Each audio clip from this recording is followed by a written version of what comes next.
Chapter 923. Chun Ting Fong felt a mouthful of blood in her chest. She was so frustrated that she could die.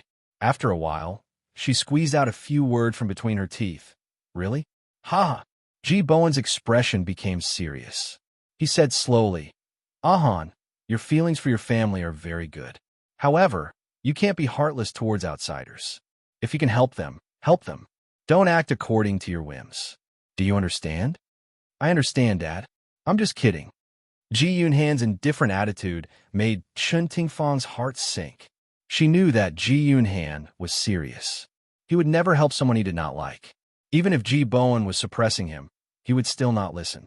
Moreover, would Ji Bowen really help her persuade Ji Yunhan? She was really doubtful. After all, the Ji family and her cousin were not on good terms. The snow-white walls and the faint smell of disinfectant. Chun Ting Fong pushed open the door and saw the young man standing by the window. His dark hair covered his forehead. His bright eyes were filled with melancholy. His face was as pale as snow. When he saw her, the melancholy in his eyes was immediately replaced by a smile. Aunt, you're here. Chun Ting Fong shook the bag in her hand and smiled. I brought you a game console today. You won't be so bored anymore. Lu Tianhao cheered. Yay, that's great. I used to want to play games, but Mom wouldn't allow it. She said that it would affect my studies. Now, I don't have to worry. I can play games to my heart's content. On his handsome face, there was a bright smile on his face. Chun Ting Fong felt her heart ache when she saw that he was pretending to be cheerful. Lil Hao was still a child. How could he not be afraid when faced with the threat of death? In order not to worry the adults, he would only show his negative emotions when he was alone. The room was very quiet. Only the sound of the game console could be heard. Wu Shui looked at her son sympathetically. She quietly walked to Chun Ting Fong's side and pulled her out of the ward to the end of the corridor. Ting Fong, how's the discussion about the bone marrow donation going? Did Ji Yunhan agree? Chun Ting Fong said awkwardly. Cousin-in-law, I tried to sound out Ji Yunhan's opinion. He's not very willing. Then what should we do? Otherwise, I'll go to Ji Bowen and ask him to persuade his son. Wu Shui's eyes are red. Now Ji Yunhan is her life-saving straw. She must grab him. Cousin-in-law, to be honest, even if you beg Ji Bowen, I'm afraid that he won't agree. After all, we have a grudge against him before. Chun Ting Fong gritted her teeth and made up her mind. She said resolutely, Cousin-in-law, don't worry. I'll handle it well. Wu Shui grabbed her wrist tightly and asked anxiously, How are you going to solve it? Could it really be solved? Little Hao doesn't have much time left. We have to perform the surgery as soon as possible. Chun Ting Fong hesitated for a moment, then leaned over to her ear and whispered a few words. Wu Shui was shocked. Isn't that a bad idea? Why don't we talk to them? What if they agree? What if they don't agree? Won't we alert them? We won't have any chance at all. I've already consulted the doctor. Donating bone marrow won't harm the donor. Moreover, the process is relatively simple. As long as we do it cleanly, no one will notice. But I'm still worried. I feel that it's a little too much. Chun Ting Fong looked in the direction of the ward and said faintly, Cousin-in-law, compared to Little Hao's life, what's the big deal? In the end, Wu Shui was moved by her words and agreed with her idea. However, she was still worried. Therefore, when she saw Lu Jianfeng that night, she told him about Chun Ting Fong's plan. In the end, she said uneasily, Jianfeng, are we really going to do this? Lu Jianfeng frowned and remained silent. He had considered asking Ji Bowen for help. However, he was a person who had been in a high position for a long time and had developed a sense of arrogance. It was really difficult for him to lower his voice and beg Ji Bowen. Moreover, he had threatened Ji Bowen before. If he were to ask him for help now, he would definitely make things difficult for him or even reject him. He massaged his temples and said slowly, Ting Fong has a point.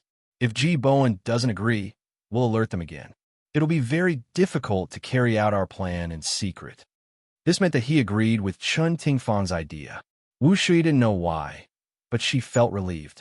She also comforted herself. Anyway, Ji Yunhan's body wouldn't be harmed, so she shouldn't worry about it. After class, Ji Yunhan was about to go to the cafeteria for lunch with his classmates when his phone suddenly rang. It was an unfamiliar number.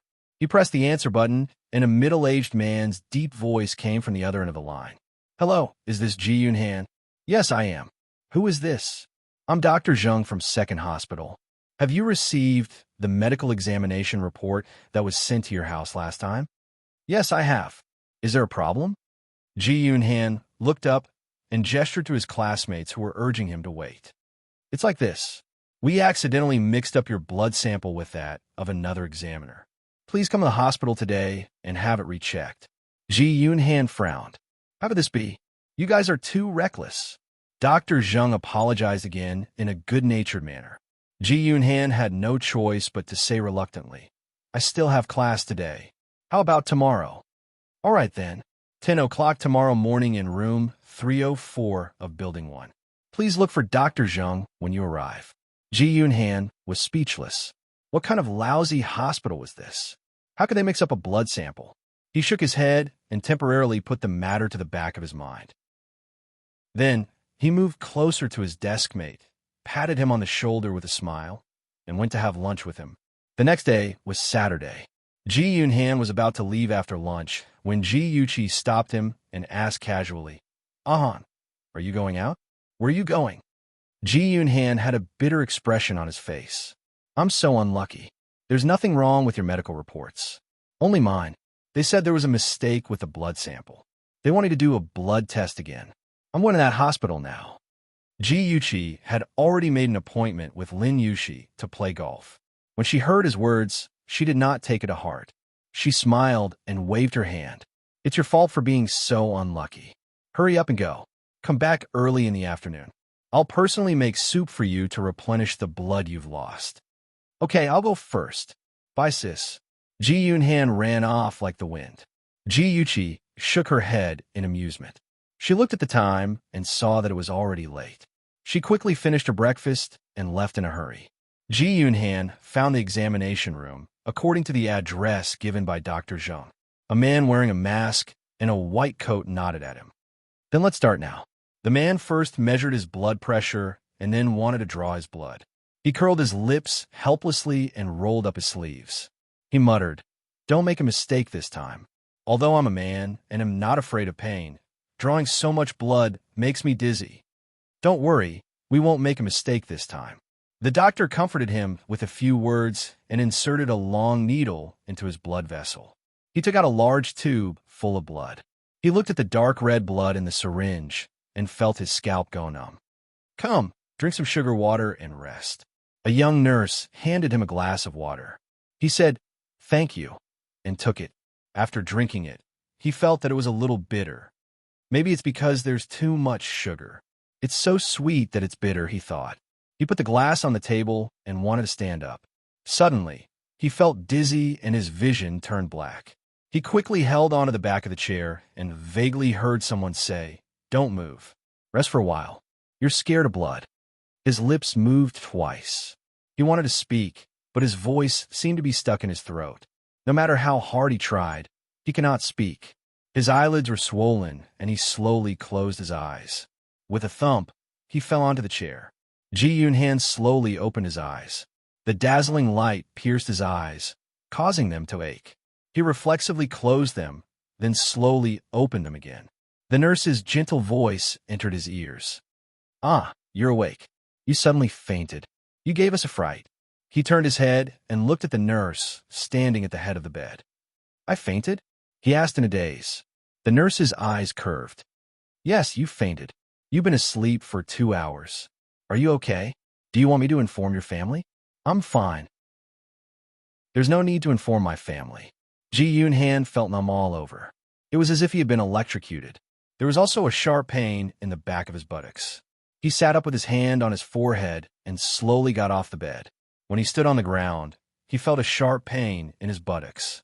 He must have accidentally pulled something. Strange. He did not get an injection. Why does his buttocks hurt? He looked at the nurse in confusion. "Did you do anything to me after I fainted?" The nurse blinked quickly. "We just carried you to the bed. What's wrong? Do you feel uncomfortable anywhere?" Ji Yunhan's cheeks reddened. He could not say that his buttocks hurt in front of a girl. Perhaps he had slept for too long and hurt his buttocks. He shook his head. I'm fine. When can I receive the blood test report? We'll mail it to your house in 3 days. Okay, thank you. Goodbye. He took out his phone from his trouser pocket as he walked to the door. When he saw that it was a call from his sister, he quickly dialed her number. Sis, you were looking for me just now. What's up? When she received his call, Ji-Yuchi's car was parked in the hospital's parking lot. She opened the door and got out of the car. Ahan, I happened to be around the hospital, so I picked you up to go home. Are you done with your checkup? I'm done. I'm going down now. That's good. I'll wait for you in the hospital garden. Come down quickly. Ji-Yuchi hung up the phone and strolled around the hospital garden. Two beautiful nurses carrying folders walked over, laughing and chatting. One of the nurses wearing glasses whispered, You don't know yet, right? The leader with the surname Liu has transferred his son to our hospital.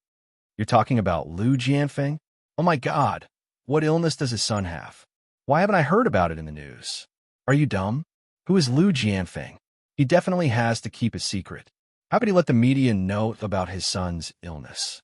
But then again, his son is really lucky. He has acute leukemia. When he was transferred to our hospital, a volunteer was willing to donate his bone marrow. I heard that the bone marrow transplant operation will be carried out today. TSK. That volunteer, don't tell me he's aiming for their power. As long as he donates his bone marrow, he'll be the benefactor of the Liu family. Won't he be related to the Liu family in the future? Don't talk nonsense. That volunteer has a powerful background too. The nurse wearing glasses leaned over and whispered a few words in her companion's ear. Her companion immediately screamed, What? The donor is from the Ji family? Shoo, lower your voice. Are you trying to kill me? This is a secret. You can't tell anyone. Remember, don't tell anyone. I know. Don't worry. I'm very tight-lipped. The voices of the two nurses gradually faded away. Ji-Yuchi flashed out from behind the tree. Her face was extremely gloomy. Different images kept appearing in her mind. If your sister Zisu has leukemia, are you willing to donate your bone marrow to her? What if it's a stranger? Will you donate? I'm so unlucky. Your medical reports are all fine except mine. They said that the blood sample was wrong and asked me to do a blood test again. What? The donor is from the Ji family? Several voices echoed in her ears, and different scenes lingered in her mind. Ji-Yuchi's expression became more and more unsightly, and the light of hatred burst forth from her pitch-black eyes. She clenched her fists tightly, and a cold aura emanated from her body, causing those who approached her to shiver uncontrollably. When Ji Yunhan found her, he was frightened by her vicious gaze. He quickened his pace and walked in front of her. Concerned, he asked, Sister, what's wrong? Are you okay? Ji-Yuchi suddenly turned to look at him. Her eyes were incomparably complicated. There was regret, annoyance, and fear. He touched his nose inexplicably. Sister, what's wrong with you? Did my future brother-in-law make you angry? She suddenly hugged him, her arms tightly clasped on his back. Her voice was mixed with pain. I'm sorry, Ahan. I was too careless. Sister, she didn't say anything. After a long time, she slowly let go of him. She stared into his eyes with a serious expression. Ahan, did anything strange happen during your checkup? Ji Yunhan scratched his head and smiled. Yes, I seem to have a phobia of blood. At that time, the nurse, Miss, handed me a cup of sugar water. I didn't expect that after drinking it, I still fainted. According to her, I lay down for more than 2 hours. Sugar water? Fainted? Ji-Yuchi's gaze turned cold. She said in a deep voice, Other than that, do you feel uncomfortable anywhere? Add. Shinwu 799. Chapter 924. Cough. Above my but below my lower back, it hurts a little. Ji Yunhan did not want to talk about such a shameful place, but when he saw his sister's serious expression, he unknowingly told the truth. Ji-Yuchi had once watched a television program that explained the knowledge of bone marrow transplants. She knew that the location of the bone marrow extraction was where Ahan felt the pain in his ilium. Chen Tingfeng, Liu Jianfeng, those two bastards, how dare they treat Ahan like this? They used such a despicable method to drug Ahan and steal his bone marrow. If Lu Qianhao did not need bone marrow, but a liver, a kidney, or a heart, would those two bastards also remove Ahan's internal organs without hesitation? Ji Yuqi exploded like a volcano. She clenched her fists and roared, "Damn it, Chen Tingfang, Lu Jianfeng, they went too far." "Sister, what are you talking about?" Ji Yunhan was confused. She suddenly grabbed his hand and dragged him to the hospital. She said angrily, "Come with me. Which doctor did the examination for you? Tell me." "Hey, sister, don't drag me. I'll walk by myself. What's going on? You have to tell me clearly." Ji Yuqi did not answer. She clenched her teeth tightly.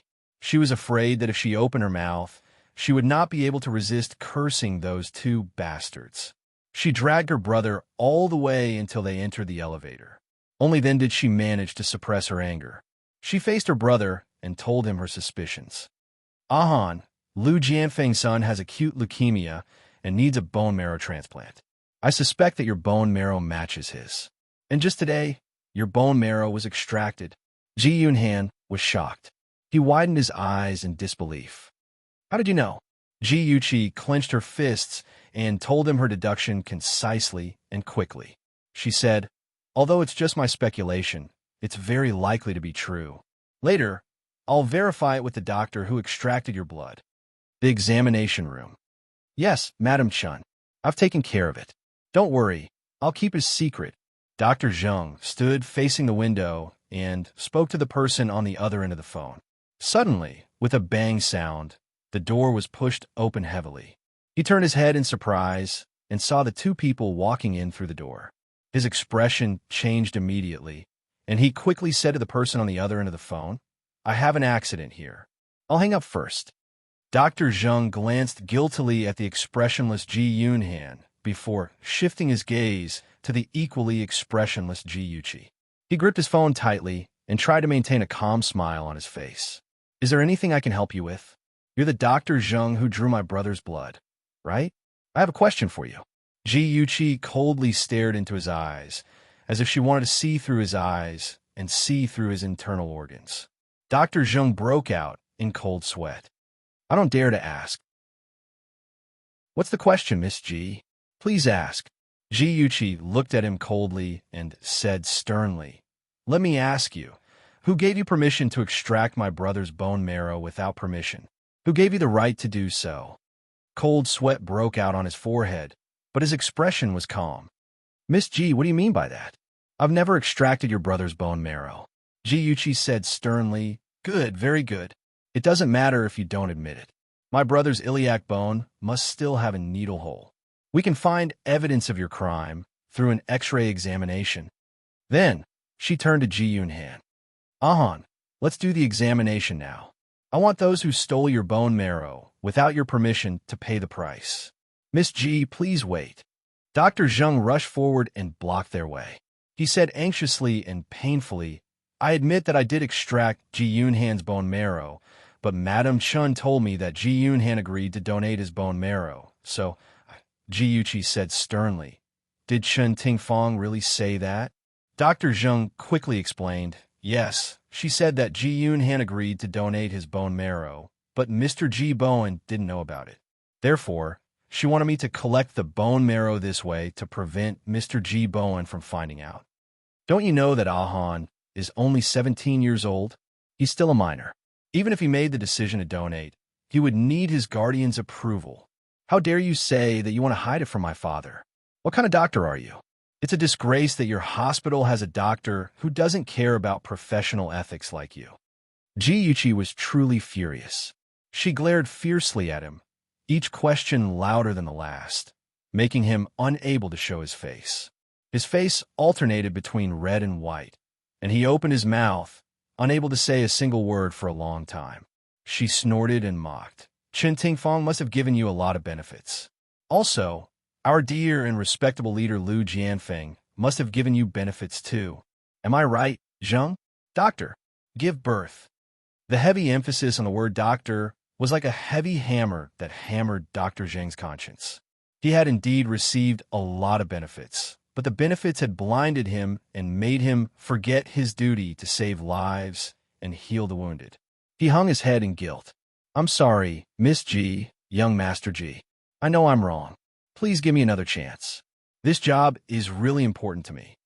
If news of him stealing the bone marrow spread, he would definitely be kicked out of the hospital. His reputation would be tainted, and no other hospital would hire him. Ji Yuchi's eyes darkened. She slowly raised the corners of her lips and smiled brightly. "Okay, I agree to let you go, but you have to promise me one thing." Dr. Zheng hurriedly said, "Okay, I'll agree even if it's 100 times." Ji Yuchi snorted. "I don't need 100. My condition is simple. Don't tell Chen Tingfang and Lu Jianfeng what we know. Just tell them that everything went smoothly and no one found out about you stealing the bone marrow." "Okay, I understand. I'll do as you say." On the way home, the atmosphere was heavy. Ji Yuchi held the steering wheel tightly with both hands and looked straight ahead. Her face was dark, and she did not say a word. Ji Yunhan carefully peeked at her a few times. Seeing her sullen expression, he laughed dryly. "Sis, are you still angry? Don't be angry. It's just a little bit of bone marrow. It won't do any harm to my body. Let them have it." "Shut up." Ji Yuchi turned around and glared at him fiercely. "Just bone marrow? I think you're lucky. What if they wanted your liver, kidney, or heart? Would you let them cut you up?" The more she spoke, the angrier she became. She raised her arm and slapped him hard on the head. "Be more careful next time. Don't just drink everything that people give you." "I know, sis. You're so fierce. My butt still hurts." He covered his head pitifully like a harmless little bunny. Ji Yuchi's heart ached when she thought about how his bone marrow had been inexplicably extracted. However, she was stubborn and refused to put down her pride to comfort him. She continued to lecture him with a straight face. "Now you know it hurts. Let's see if you still drink anything in the future." "Sis," he cried with tears in his eyes. Her heart almost broke. She couldn't help but reach out and rub his head. Her voice became gentle. "All right, it doesn't hurt anymore. This time I'm also at fault. I should have noticed the abnormality earlier. Ahan, don't worry. I'll get justice for you."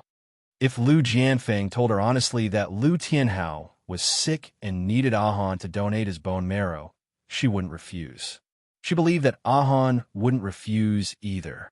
After all, the conflict between the Ji family and Lu Jianfeng shouldn't involve Lu Tianhao. However, Lu Jianfeng shamelessly used underhanded means to steal Ahan's bone marrow. This was unacceptable to her. She wouldn't allow her brother to be bullied like this. Outside the operating room, Lu Jianfeng, Wu Shuyi, and other relatives were waiting anxiously. Lu Tianhao had been in the operating room for more than 4 hours.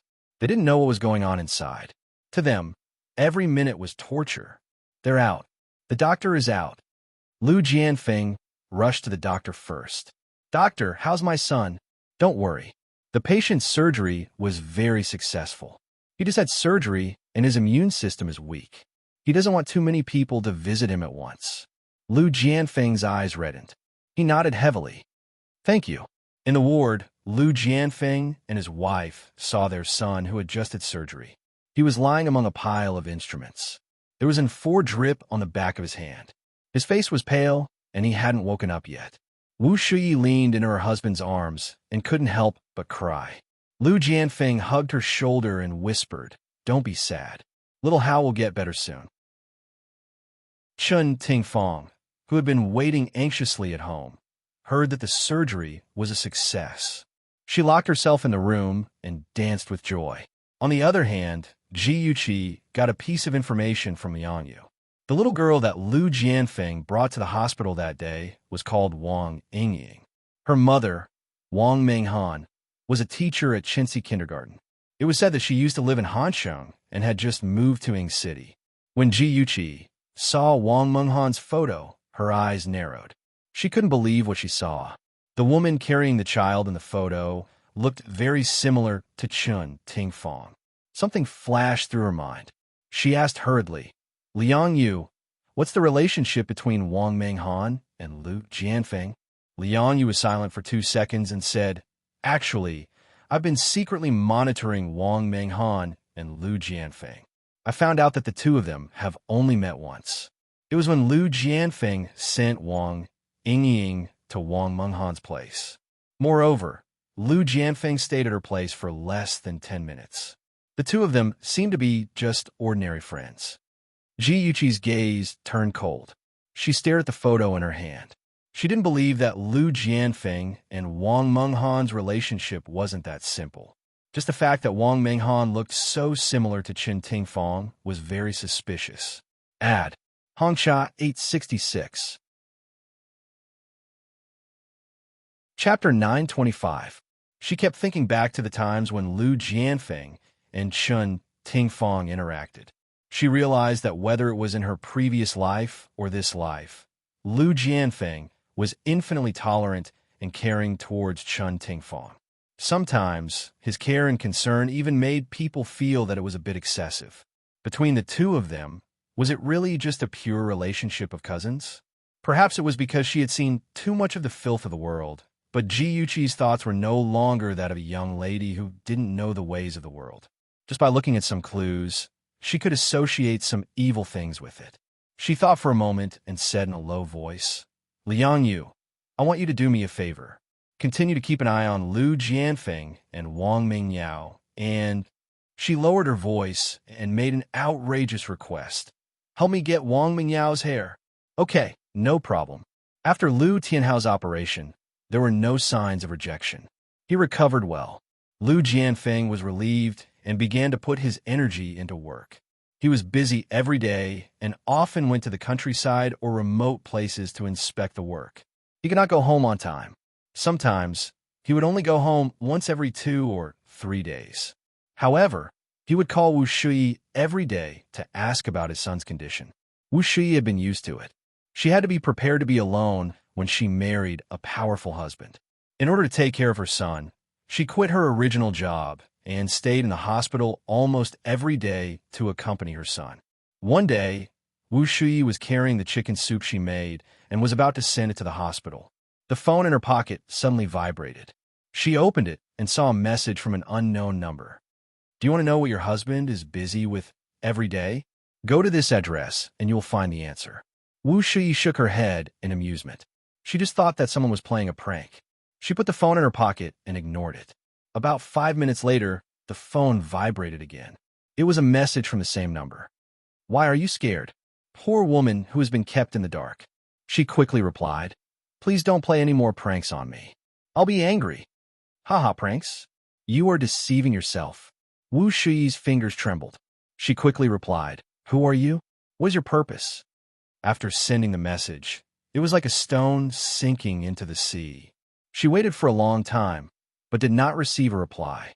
Because of these inexplicable text messages, her originally good mood became gloomy. She carried the soup and walked into her son's ward. She barely managed to pull herself together, but her mind couldn't help but wander. Jianfeng was busy with work. She should believe him. However, that mysterious person's resolute and decisive words kept echoing in her ears. "Let's go and have a look. It's just a trip to prove that the mysterious man is playing a prank." Yes, he must be playing a prank. After a mental struggle, curiosity finally won out. Wu Shui told her son a few words and asked the nurse to take good care of him. Then she hurried out of the hospital and drove to the place mentioned by the mysterious man. This was a newly opened amusement park in Ing City. It had a complete set of gaming facilities. Wearing a hat and brown sunglasses, Wu Shui walked past a group of children and followed the address to a cold drink shop in the amusement park. Through the huge glass window, she saw Lu Jianfeng sitting by the window.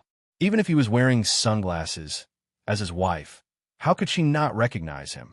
Opposite him sat a young woman and a 7 or 8-year-old girl. When Wu Shui carefully looked at the young woman, she was so shocked that she almost screamed. She covered her mouth tightly and stared at the woman. She actually looked like Chen Tingfang. In the cold drink shop, Wang Yingying took 2 sips of fresh orange juice. Her big round eyes looked curiously at Lu Jianfeng. She said in a childish voice, "Uncle, why are you still wearing sunglasses? There's no sun here." Lu Jianfeng wore sunglasses because he didn't want others to find out his identity. Of course, he couldn't explain this to a child. So, he smiled and said, "Uncle, don't you look handsome wearing sunglasses?" "Yes." "Then Uncle will always wear them to make himself look more handsome." "Oh, so that's how it is." Wang Yingying nodded as if she understood. Then, she pouted and muttered, "But this way, I won't be able to see Uncle's face clearly. It's such a pity." Wang Minghan rubbed her daughter's hair and gently smiled. "Even if you can't see Uncle's face clearly, Yingying can touch Uncle and let Uncle hug you. This is already very good." Wang Yingying smiled and nodded heavily. "And that's right. Uncle played with me the whole day today. I'm so happy." Lu Jianfeng was amused by her cute appearance. He reached out and rubbed her soft hair. Inadvertently, his hand touched Wang Menghan's hand. He didn't withdraw his hand, but took the opportunity to hold her hand. Wang Menghan glanced at him embarrassedly and said softly, "Don't be like this. Be careful not to be seen by others." His voice was low and magnetic. "It's okay. Today belongs to the three of us." The sunglasses covered his eyes, but it couldn't block his burning gaze. She felt that her body was about to melt under his burning gaze. She bit her lip and shyly returned his hand. Outside the cold drink shop, Wu Shui hid behind a pillar. Her eyes were fixed on the two hands that were clasped together. Her body was trembling and her mind was blank. She couldn't believe what she was seeing. She didn't know why this was happening, and she didn't know what she should do. She and Lu Jianfeng were university classmates. Ever since she fell in love with him, she had been chasing after him. She thought that one day she would be able to wait for him. She waited until she was 30 years old. She waited until she was young. When she thought that she would never be able to touch him for the rest of her life, he suddenly found her and said, "Let's get married. I'll treat you well." At that moment, she really felt that the whole world was bright. She was overjoyed. She was looking forward to a new life and happily married him. Then, she would take care of her husband and their son and wholeheartedly be the woman behind him. He fulfilled his promise. Although their married life couldn't be considered sweet, he respected her and loved their son very much. She thought that they would be able to grow old together, but now she actually found out that he was having an affair. Her heart hurt so much, as if it was being cut by a knife. Her tears were like beads of a broken string, falling down from the corners of her eyes. She looked at the cold drink shop and saw her husband being gentle and considerate to another woman. She saw that they were like a family of three, smiling happily. Her heart hurt so much that she almost couldn't breathe. Their son was still lying in the hospital, but he was hugging that little girl and laughing happily. Stumbling all the way back to the car, Wu Shui's tears didn't stop. In the enclosed space, she couldn't control herself anymore. She covered her mouth and wailed loudly. She didn't know how long she cried, but her eyes were already swollen and difficult to open. Looking at her sorry figure in the mirror, her hair had already turned white, and she was even more sorrowful. She was almost 50 years old. Other than loving Lu Jianfeng without reservation, she seemed to have never done anything she wanted to do. For her husband, child, and family, she gave up herself, but in the end, what she got was her husband's betrayal. When she was supporting his parents, he was rolling in the sheets with another woman. When she comforted her disappointed son by saying, "Daddy is busy," he was outside with another mother and daughter. When she couldn't sleep alone many times, when she envied other couples who were in pairs, when she was sick and needed his care, he wasn't by her side. She thought that he was busy, tried her best to be tolerant, and never made a fuss. However, the cruel reality shattered all her fantasies. The despair in her heart was like a wild vine, wrapping around her in despair. Time passed by minute. Unknowingly, the sky outside the window started to darken. She took out her phone and dialed that familiar number. "What's the matter?" The man's low voice entered her ears. She could vaguely hear a child's laughter. Her lips trembled a few times. After a few seconds of silence, she said softly, "Jianfeng, have you ever loved me? We're already an old married couple. Why are you asking such a question? Is Xiao Hao okay?" He sounded a little impatient. Her lips twitched, and her eyes were filled with desolation. "Okay, Xiao Hao is very good. Can you come back tonight?" I have something to talk to you about. I still have something to do. I can't go back tonight. I'll go back tomorrow. He didn't wait for her answer and said, Is there anything else? If not, I'll hang up first. Nothing. Beep, beep, beep. The sky was getting darker and darker. Bright lights decorated the city. A woman in a long dress with disheveled hair walked alone by the riverbank.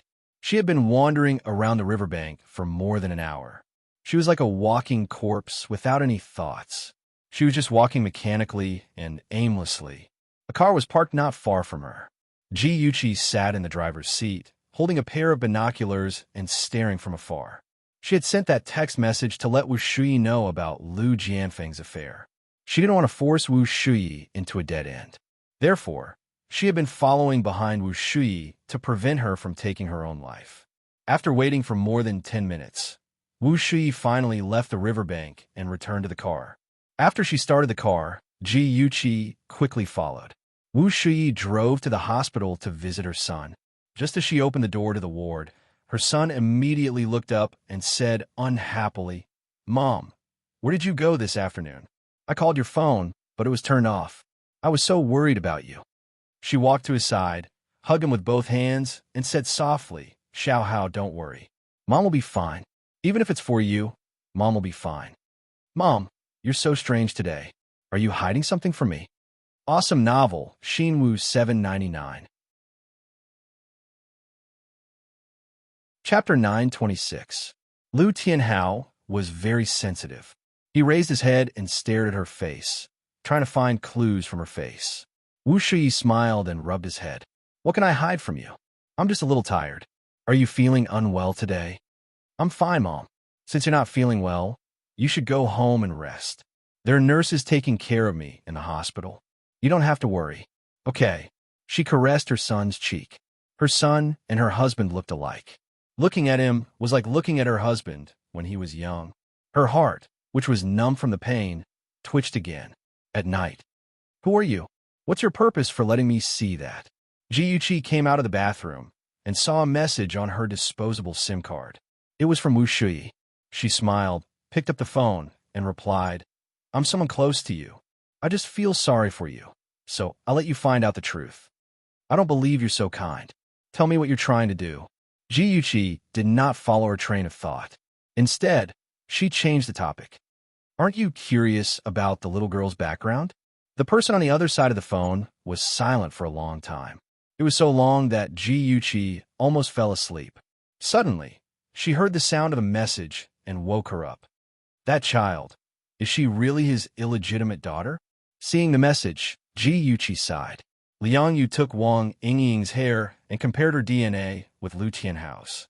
The results showed that they were close relatives and that they had the same father. She guessed that Lu Jianfeng brought Wang Yingying to the hospital to match her bone marrow with Lu Tianhao's. Unfortunately, the match was not successful. That was why Lu Jianfeng chose to trick Ah Han. Ji fingers slid and replied slowly, "Yes, he had an affair behind your back for 10 years. 10 years. 10 years was enough for a person to fall in love with another person. It was also enough for a person to age." Wu Shuyi's love for Lu Jianfeng and her child was condensed in each of her white hairs. However, the truth was always so cruel. Even if you spent your whole life, you could not warm a man's heart. Ji could imagine her despair at this moment. It was just like how she felt when she fell off the cliff in her previous life. She was in so much pain that she wished she was dead. However, only by crossing that hurdle could she be reborn. "So, Wu Shuyi, do your best. Your child is still waiting for you." The text message did not ring for a long time. Ji lay in bed, tossing and turning, unable to fall asleep. She thought for a while and sent another text to Wu Shuyi. "You've given him more than 20 years of your youth. It's time for you to make plans for yourself and your child. A mother is strong because of her child. I believe you can stand up again." Wu Shuyi stared blankly at the ceiling. Her eyes were dry and painful, and she could no longer shed tears. She thought about many things. She thought about her past, about her love that was like a moth darting into a flame, about her husband's betrayal, and about her child's future. That mysterious person was right. She had to be strong. Even if her heart was riddled with holes, she had to be strong because Lil House still needed her protection. She did not sleep the entire night. She looked even more haggard in the mirror. Even the crow's feet at the corners of her eyes seemed to have deepened. She sighed and put on some light makeup to cover the dark circles under her eyes and the pimples that suddenly appeared on her face. Then, she opened her wardrobe and found a long, colorful dress that she had not worn in a long time. Finally, she tied up her long hair. At last, she did not look so lifeless. Lu Jianfeng came back. Wu Shuyi's gaze slowly slid across his face and finally landed on him. He had changed his clothes. The clothes he was wearing now were not the ones she bought for him. It seemed that he had stayed over at that woman's place last night. He came home wearing different clothes. This kind of thing had happened before, but she trusted him too much and never suspected it. The corner of her lips stiffened. She lowered her head and said softly, "You're back. Have you had breakfast?" "I've eaten. Last night, you said that you had something to discuss with me. What is it?" Lu Jianfeng took off his coat and casually hung it on the hanger. Her nails dug into her palms. Yesterday, she was too agitated and wanted to talk to him about the divorce. However, after a night of consideration, she changed her mind. She slowly raised her head and looked at him with a calm gaze. She said indifferently, "I want to open a flower shop. What do you think?" "Open a flower shop?" Lu Jianfeng sat on the sofa and tapped his fingers on the armrest. His brows were slightly furrowed. "Why did you suddenly have this idea?" Wu Shui sat across from him and poured a cup of tea in front of him. She said indifferently, "Lil Hao's health is getting better and will recover soon. I will also have more free time. It's not a good idea to do nothing at home every day. So, I want to open a flower shop. It's not important whether I make money or not. I just want to have something to do." Lu Jianfeng's brows furrowed even tighter. "If news of you opening a flower shop gets out, where will my face go? If you feel bored, you can go shopping with the ladies in the courtyard and do some beauty treatments." "Isn't that good?" "Beauty treatments?" Huh. When she was 20 years old, he wouldn't even look at her. Now that she was in her 40s, even if she dressed herself up like a fairy, he wouldn't care. Wu Shui didn't want to waste time on those boring things. She smiled slightly. "When we got married, you said that you would respect my opinion. Right now, I only have one idea, and that is to open a flower shop. Can't you respect my opinion for once? I don't interact with the ladies of the officials. They don't know me, so you don't have to worry about me embarrassing you in front of your subordinates." She rarely spoke to him in such a tone. Lu Jianfeng suddenly felt that he didn't know her. He thought for a moment and said in a deep voice, "If you insist on opening a flower shop, then I won't stop you. You have to take care of your family and Lil Hao. Don't neglect them because of work." She was still smiling. "I won't. After all, I'm not Mayor Lu. I'm not that busy." Lu Jianfeng was stung by her words and felt a little uncomfortable. He said with a cold face, "I'm busy with work. I thought you would understand." "I understand very well." She stood up and looked at him condescendingly. She said lightly, "I'm going to the hospital to accompany Lil Hao. If you're free, you should go and see him. He asked about you yesterday." She felt that she owed her only son. Lu Jianfeng stood up as well. "I'll go with you." Lu Tianhao was very happy to see his parents appear at the same time. Wu Shui saw the bright smile on his face and felt sad. She secretly made up her mind that no matter what happened between her and Lu Jianfeng, she would protect her son. Cousin-in-law, you're all here." Chen Tingfang walked into the ward with fruits and supplements in her hands. Lu Jianfeng saw her, and a warm smile appeared in his deep eyes. Wu Shui felt as if she had swallowed a fly. She was not a fool. Her husband's lover looked so much like Chen Tingfang. Of course, she could guess the reason. Since she met her husband in university, she had never seen him in a relationship with another girl. After he started working, he was even more busy with work and had never been involved in any scandals. She thought that he was ambitious and would not talk about relationships. In the end, she did not expect that he already had someone in his heart. That person was his biological cousin. Taboo, incest. Such a relationship was disgusting. Wu Shui pressed her right hand on her stomach and forced a smile. "Tingfang is here." After Chen Tingfang greeted Lu Jianfeng and his wife, Her eyes fell on Lu Tianhao.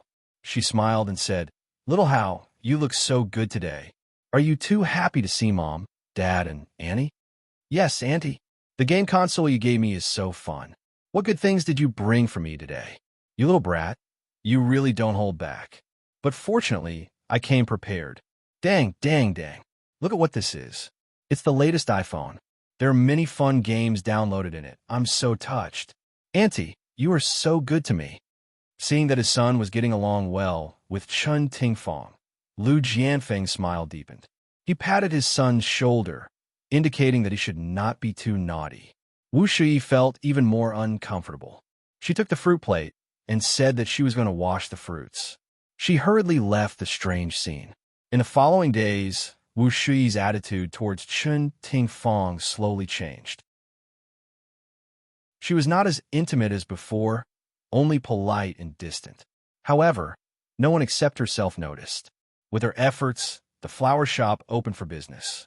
She recruited 2 young girls to manage the flower shop, and she became the boss behind the scenes. With the flower shop on the right track, she gradually focused all her attention on her career and her son. As for her husband, he was just a decoration. She did not care what he did, as long as he did not make a scene in front of her. Ji Yuqi secretly observed for a long time. Seeing that Wu Shui had walked out of the pain of her husband's affair, she decided to start the second step of her plan. She laid on Shunja's chest, fiddling with a large stack of photos in her hand. She planned to pick out a few to send to Lu Jianfeng's mistress, Wang Menghan. Shunja put the report in his hand on the coffee table, pinched her nose, and chuckled. "Why do you have to go through so much trouble? Just send the photos to the TV station and let Lu Jianfeng lose face in front of the whole city. Isn't that good?" Ji Yuqi pretended to be mature and sighed. "Although I hate scumbags and mistresses and really want to teach them a lesson, the first wife is innocent after all." Before Wu Shui is mentally prepared, if we rashly spread the news of Lu Jianfeng's infidelity to the whole city, what if she can't figure it out and walks into a dead end? Although I've waited for a long time and wasted a lot of time, I think it's worth it. At the very least, there was one less pitiful wife in the world who was heartbroken because of her husband's affair. "My Chi-Chi, you're so kind." Shunja bent down and kissed her hair. She found it funny. "I'm not kind, not at all, because I'm about to deal with scumbags and mistresses." Awesome novel, Songshu 566. Chapter 927. Although the child of the mistress was innocent, this would not stop her from taking action. However, she would do her best to protect the child from being attacked by the media. You don't need to be kind when dealing with bad people. Shunja stroked her hair comfortingly. He loved her like this, daring to love and hate, decisive and brave. Ji Yuqi put aside the photos she had chosen and reached out to wrap her arms around his neck.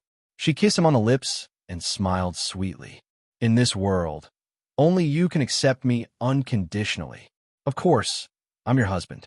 He hugged her tightly and deepened the kiss. After a long while, she lay in his arms and said softly, "Aja, the 2-month deadline is almost up. How are your arrangements going? Do you have a chance of winning against Xinyu?" Previously, Shunja had mobilized the board of directors to set off a wave of opposition against Xinyu. In the end, under Shan Jinhao's mediation, the board of directors proposed a 2-month deadline. Whoever did better between Shunja and Shun, you would become the new CEO of the Shun Group. "I'll let you see Shunyu suffer a crushing defeat." He stared into her eyes, his tone full of confidence. She smiled. I'm looking forward to it." While Ji Yuqi was busy taking revenge on Lu Jianfeng, Shunja was not idle either. The game between him and Shunyu had reached its peak. The board meeting on Monday would decide which of the two of them would take on the big responsibility. In the G Group's meeting room, there was a fierce debate going on. The side supporting Shin Yu took out the results he had done in the past few months and tried their best to encourage the board of directors to support him. Shunja was expressionless as he stared coldly at the actions of Shun Yu and the others. When Shun Jinhao suggested that everyone vote, Shunja suddenly turned his head and nodded at his assistant. The assistant hurriedly stepped forward and distributed the documents in his arms to the directors one by one. When everyone was looking at the documents curiously, Shunja placed his hands on the conference table. His handsome face and deep cold eyes gave people a sense of oppression. His voice was slightly deep, like a sharp sword cutting through ice, cold and lonely.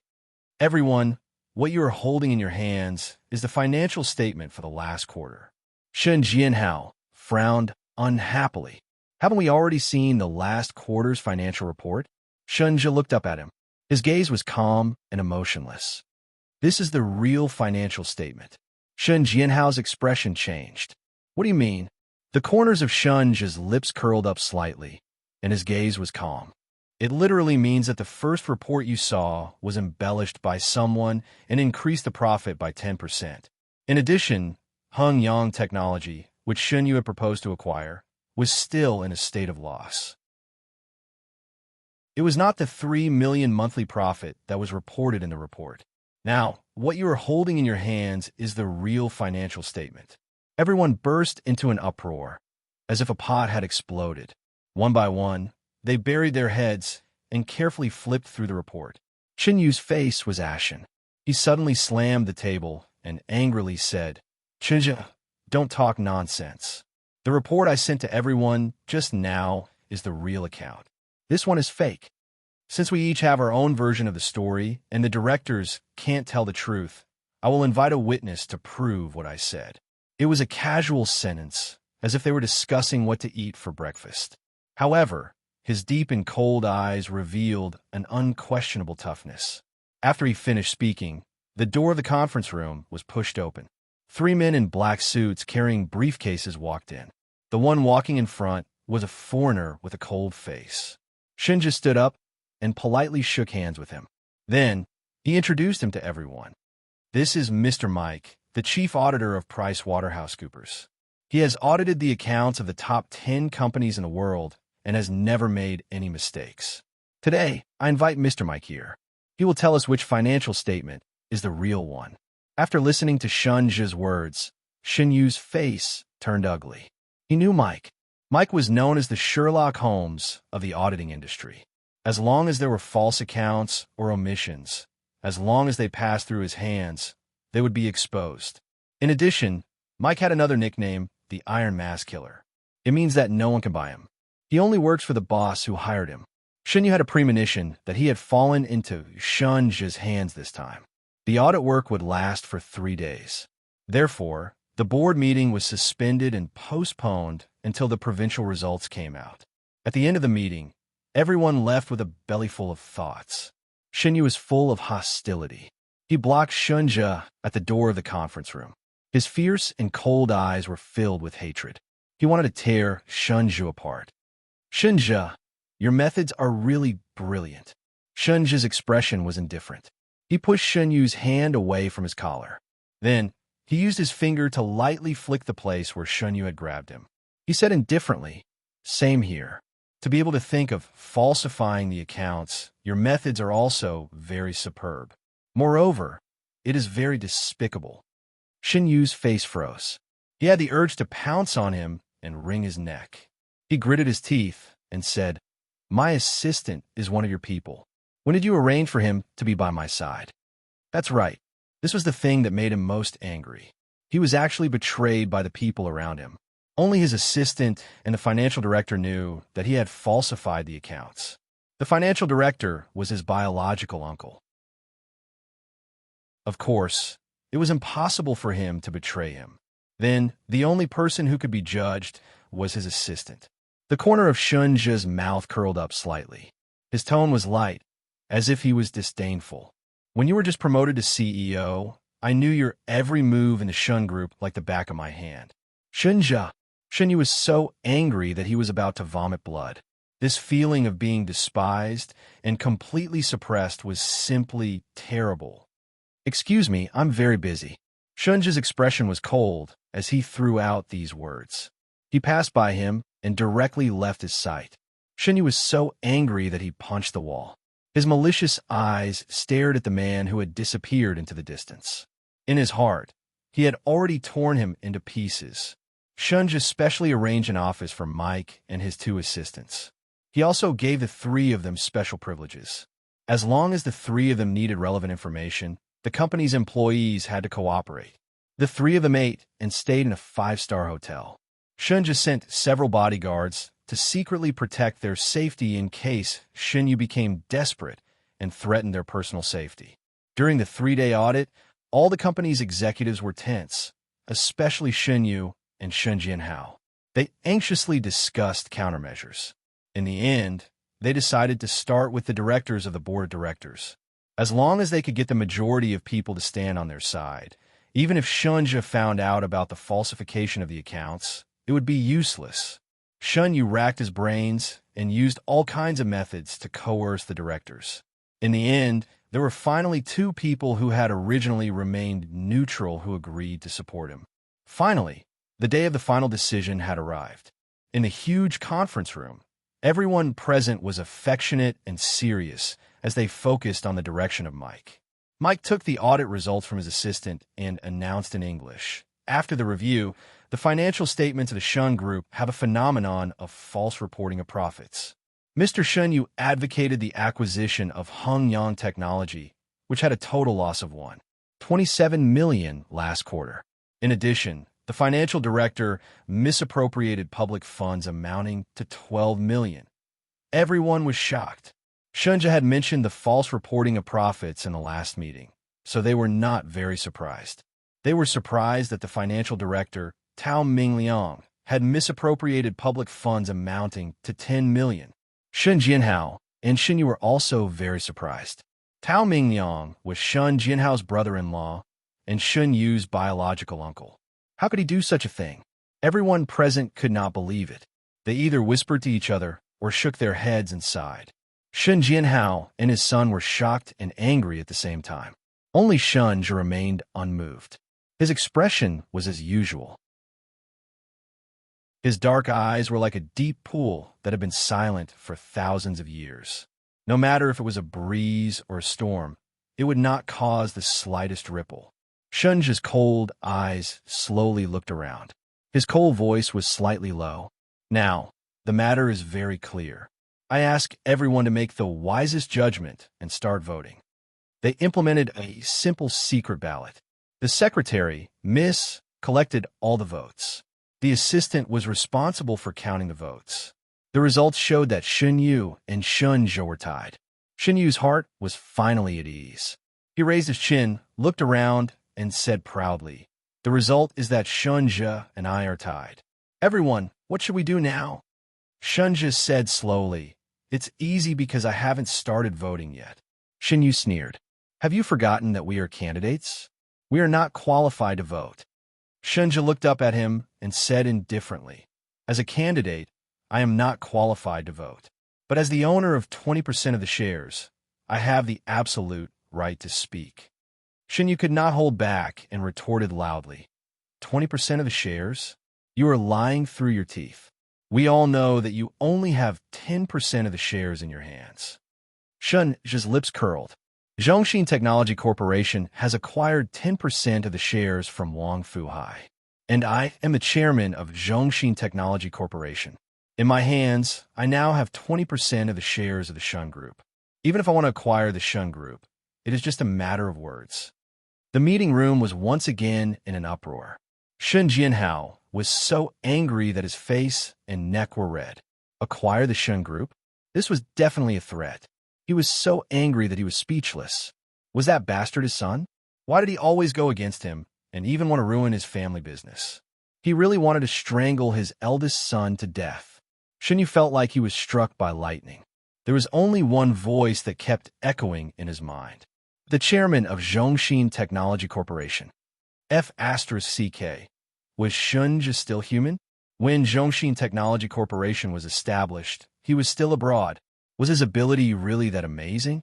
Ad. Shinwu 799. Chapter 928. No matter how much Shun Jianhao and his son objected, they couldn't stop Shun's determination to change the dynasty. With the support of the other half of the people, he walked up to the throne of Shun Group's CEO. A new broom sweeps clean. The first person he targeted was Shun Yu's uncle, Tao Mingliang. In fact, Shunja already knew about Tao Mingliang's embezzlement. He didn't punish him previously because he was waiting for him to cause trouble for Shun Jianhao and his son. That way, he could take them down in one fell swoop. Shun Yu was demoted to a department manager because of misreporting profits, abuse of power, and other problems. Even if Shun Jianhao held on to the position of CEO, he was like a tiger without its teeth and could no longer be awe-inspiring. When Shunja was promoted to the position of CEO of Shun Group and the merger of Shun Group and Zhong Exine Technology, these two news dominated the headlines of the newspapers. Ji Yuqi's revenge against Lu Jianfeng also officially began. Wu Shui was so disgusted that she wanted to vomit. The woman sitting opposite her had a face that was similar to Chun Tingfang's. She was holding a handkerchief in her small, fair hand, covering the corner of her mouth as she sobbed and complained tearfully, as if Wu Shui had done something wrong to her. The woman had been crying for more than half an hour. From her crying, Wu Shui found out that her name was Wang Menghan. She used to be a teacher at a primary school in Hansheng. When Lu Jianfeng came to her school for an inspection, the two of them met for the first time. The second time they met was when she was being harassed by some hooligans. Lu Jianfeng appeared like a god and saved her. Hence, in order to repay him for saving her life, the two of them had their first date. Sister, please, sister. I beg you to forgive off phone. Everything is my fault. I shouldn't have fallen in love with him. I know it's wrong of me to do this, but I really can't control myself. Sister, Ah Feng's career is taking off now. Please don't ruin him. If you have any dissatisfaction, you can take it out on me. She kept calling him phone, as if she was afraid that others wouldn't know how much they loved each other. Seeing that Wu Shui was unmoved, Wang Menghan simply knelt down in front of her. Tears streamed down her face as she cried miserably. Elder sister, it's all my fault. I shouldn't have interfered in your relationship when your relationship wasn't good. But when it comes to matters of the heart, it's really not something we can control. We truly love each other. Elder sister, please forgive us this time for the sake of the child. This coffee shop was very famous, and there were many customers every day. Even though they were in a half-closed private room, Wang Menghan's crying voice could still be clearly heard in the private room next door. Their movements attracted the attention of many people, and a few customers even intentionally or unintentionally looked in their direction. Wu Shui's lips curled up mockingly. This woman really knew how to pick a place. Did she think that she wouldn't make things difficult for her in front of so many people? She had originally planned to maintain a harmonious relationship with Lu Jianfeng on the surface and create a normal environment for her son to grow up in. But she didn't expect that the mistress couldn't hold it in and took the initiative to come in front of her to cause trouble. Did she really think that she was a soft persimmon? Wu Shui ignored the woman kneeling on the floor and took a sip of her coffee. She also ignored the gazes of the people around her. When you have been hurt to the extreme, when you are in extreme despair, nothing can hurt you anymore. Sister, I don't ask for your forgiveness, but please forgive off phone. As long as you are willing to forgive him, I can go far away and never come into contact with him again.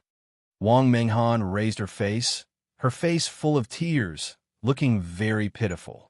But that pair of charming phoenix eyes revealed a reluctant expression, causing the lecherous men around her to feel pity for her. They felt that the first wife was too arrogant and heartless, and secretly criticized her. No wonder the first wife was abandoned by her husband. Wu Shui didn't know what the lecherous men around her were thinking, and of course, she didn't care what they thought. She slowly placed the coffee cup on the table, lowered her eyes to look at Wang Menghan, and said indifferently, Miss Wang, I want to correct 3 things. Firstly, I'm the only daughter in my family, and I don't have a sister like you. Secondly, I don't want to know about the mess between the two of you, so don't cry in front of me about how the two of you met and how much you love each other. Lastly, I won't divorce my husband, and I won't make the matter between the two of you known to everyone. So please don't say anything about me letting him off. Wang Menghan stopped crying, and she looked at Wu Shui in confusion. That dazed look of hers was like a little white rabbit, and she looked especially pitiful. Sister, oh no, Mrs. Liu, I didn't know. I really didn't know that crying in front of you would cause you trouble. I'm really sorry. It had to be said that Wang Minghan was a woman who knew when to yield and when not to. She calmly stood up from the floor and sat back in her seat, as if the person who was crying on the floor wasn't her. She took out a stack of photos from her handbag and handed it to Wu Shuyi and said pitifully, "Mrs. Liu, you really won't make things difficult for Ah Feng? But if you won't make things difficult for him, then why did you mail these photos to me?" Wu Shuyi's eyebrows twitched. She didn't need to look at the photos to know what the content was. She despised them and didn't want to come into contact with those things. But Wang Minghan stuffed one of the photos into her hands and said with tears in her eyes, "Mrs. Liu, did I misunderstand what you wrote on this photo? You really won't make things difficult for Ah Feng and me?" Wu Shuyi was forced to flip the photo over. On the back of the photo, there was a delicate and strong handwriting. "I know about the matter between the two of you. If you really love him, please leave him." This tone really sounded like a letter from a wife to a mistress. Wu Shuyi looked at the delicate handwriting and frowned, but she quickly relaxed. She thought that she had guessed who wrote it. It must be the mysterious person who sent her the message. Her feelings towards the mysterious person were very complicated. She resented the other party for exposing her seemingly harmonious life, but she was also grateful that the other party had saved her from a false love. And now, she was very curious. Who was the other party? What did they want to do? Why did they warn the mistress after warning her?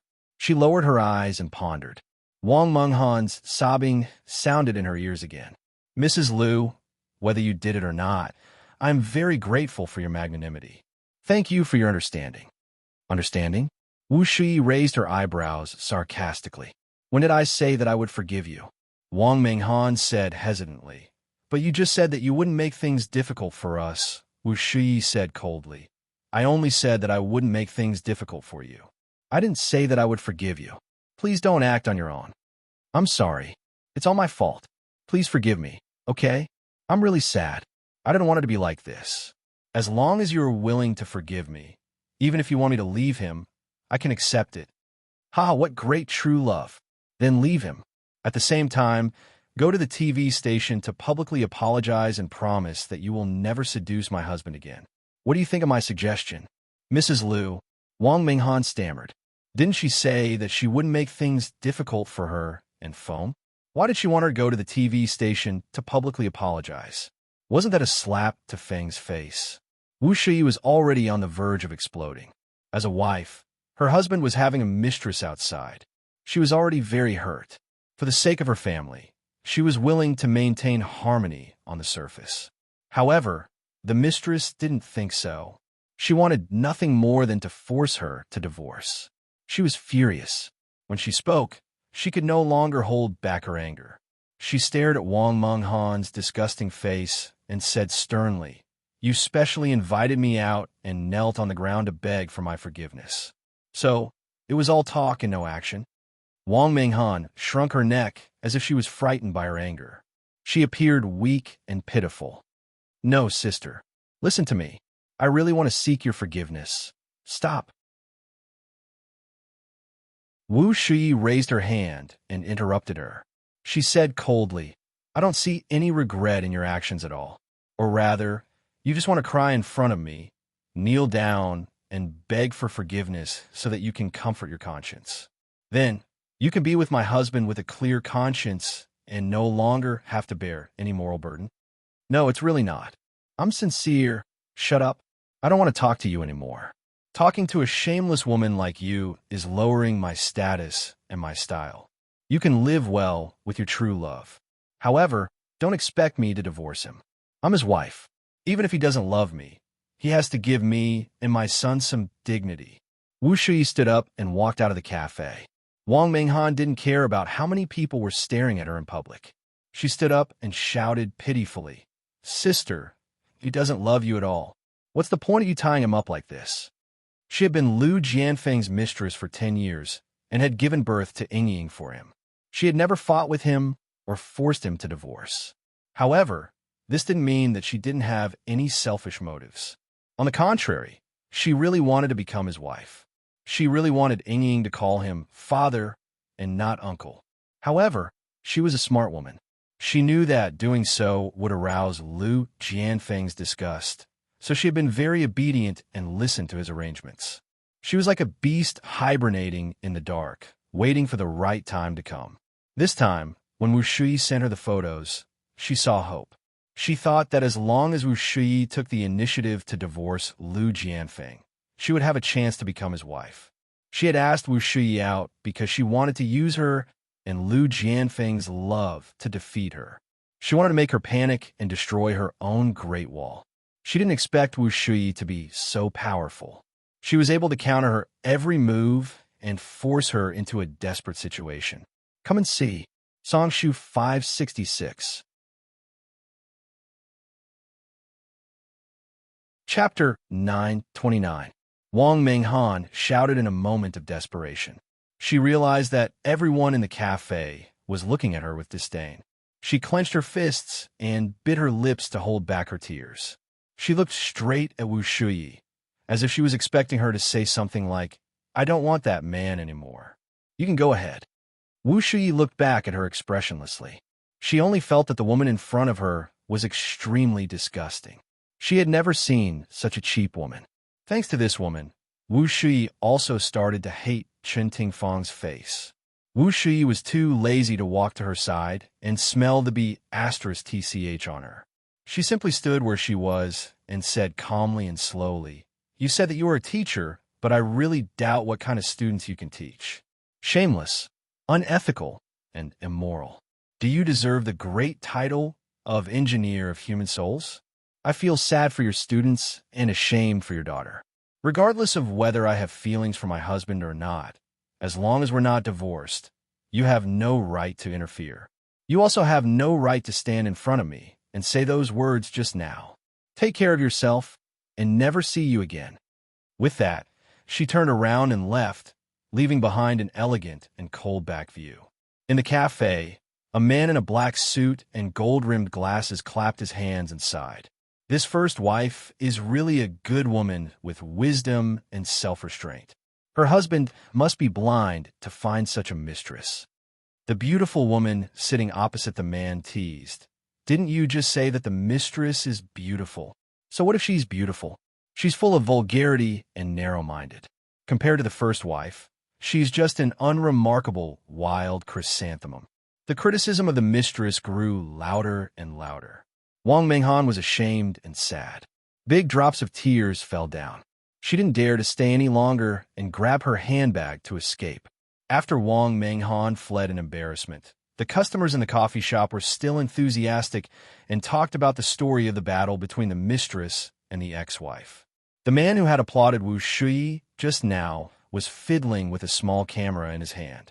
Ji Yuqi, who was sitting opposite him, took off the sunglasses on the bridge of her nose and chuckled. "How was it? Did you get it?"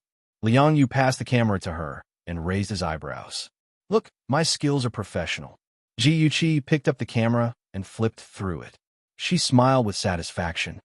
"Very good. Now that I have this, I want Lu Jianfeng and that mistress to lose their reputation." Liang Yu adjusted his glasses and chuckled. "You seem to hate mistresses?" Ji Yuqi leaned back in her chair leisurely. "But of course, those bastards who have affairs are worse than mistresses. And that..." What Lu Jianfeng cared about most was his power. If he lost his status, power, and money, he would not be able to be so arrogant. Secondly, the one he truly loved was Chen Tingfang. If his abnormal love was exposed to the public, it would definitely hurt the one he truly loved. It would lead to the disdain of the world, and he might even be betrayed by his friends and family. In the end, as a father, it was impossible for him to maintain his dignity in front of his children. He would let his children see what kind of scum he was. Although it might be a little cruel to Lu Tianhao and Wang Yingying, Lu Jianfeng should have expected that day to come when he did all that. An online news article titled, "Mistress Kneels and Cries in a Coffee Shop, Claiming True Love and Begging the First Wife for Her Blessings," quickly became popular and made the headlines of social news. The eyewitness even uploaded a 10-minute long video. In the video, the mistress was lovely and moving.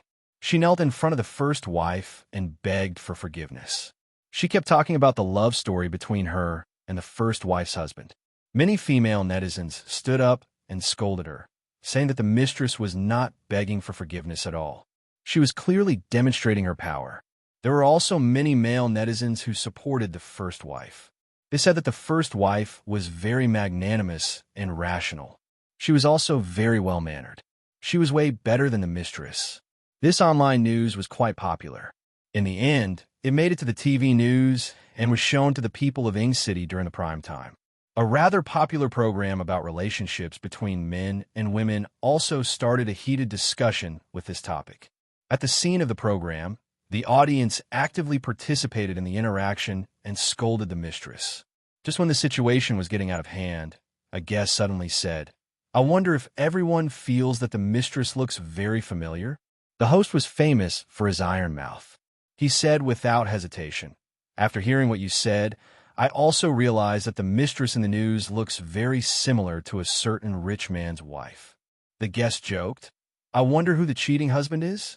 Don't tell me that it involves another rich man's secret." Just when the guests were joking with the host, a call came in. A member of the audience revealed that the mistress in the news was a kindergarten teacher. She was the mistress of a high-ranking official.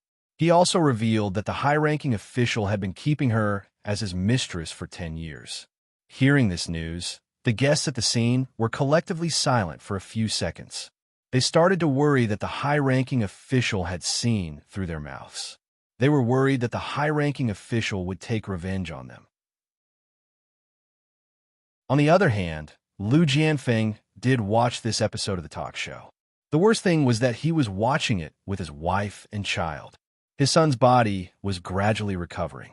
The couple took him home, and the family finally had a reunion dinner. After the meal, his wife turned on the TV and randomly picked a channel. Unexpectedly, in less than 2 minutes, the program played the video of his wife and Wang Menghan talking at the cafe. Seeing Wang Menghan kneeling and crying in the video and hearing his wife's cold and rational words, Lu Jianfeng was so angry that the veins on his forehead bulged. His fingers were trembling. He grabbed the remote control and quickly changed the channel. In the living room, the atmosphere was strange. No one spoke. Only the female lead of the bitter drama on the TV was crying and yelling, "I gave birth to your children. I gave up my career for you. I gave up my youth for you. Why did you do something that betrayed me?" Look, there were so many betrayed loves in this world. There were so many hurt wives. How ironic. Wu Shuyi admired herself. In this situation, she could not help but laugh. However, in the end, her face was covered with tears. Only bitterness flowed into the corner of her mouth. Lu Tianhao felt as if he had been struck by lightning. He was dumbfounded and his mind went blank. After a long while, he turned his head stiffly and looked at his father and then at his mother. He said dryly, "Mom, the woman in the video looks a lot like you." At this point, there was no need to pretend anymore. Wu Shuyi smiled with tears and rubbed his head. "Silly son, the woman in the video is your mom." Lu Tianhao suddenly became agitated. He jumped up from the sofa and held his head as he yelled, "No, the people in the TV station must have made a mistake. Mom, you must have made a mistake too. I don't believe it's true." After saying that, he quickly turned around and ran toward the door. Wu Shuyi was the first to react. She quickly chased after him and called her son's name, trying to stop him. Lu Jianfeng was stunned for a moment and quickly chased after him. Lu Tianhao's mind was in a mess. He tried to convince himself that the video on the TV was not real. His father, the father he respected since he was young, had never cheated on his mother. There was no mistress who made trouble for his mother. However, in front of him, there was a woman's face that looked very similar to his aunt. That woman was crying and begging for his mother's forgiveness. He felt that his world had collapsed. His father, who had taught him to keep himself clean and to distinguish right from wrong, had an affair. Moreover, that mistress had the face of his aunt. Could it be that his father and his aunt... Stop thinking about it, Lu Tianhao. You can't think about it anymore. He was about to go crazy. He used his right hand to hit his head and sprinted on the road. Only this extreme speed could make him temporarily forget about those disgusting thoughts. Little Hao, come back. Don't run anymore. Little Hao, don't run anymore.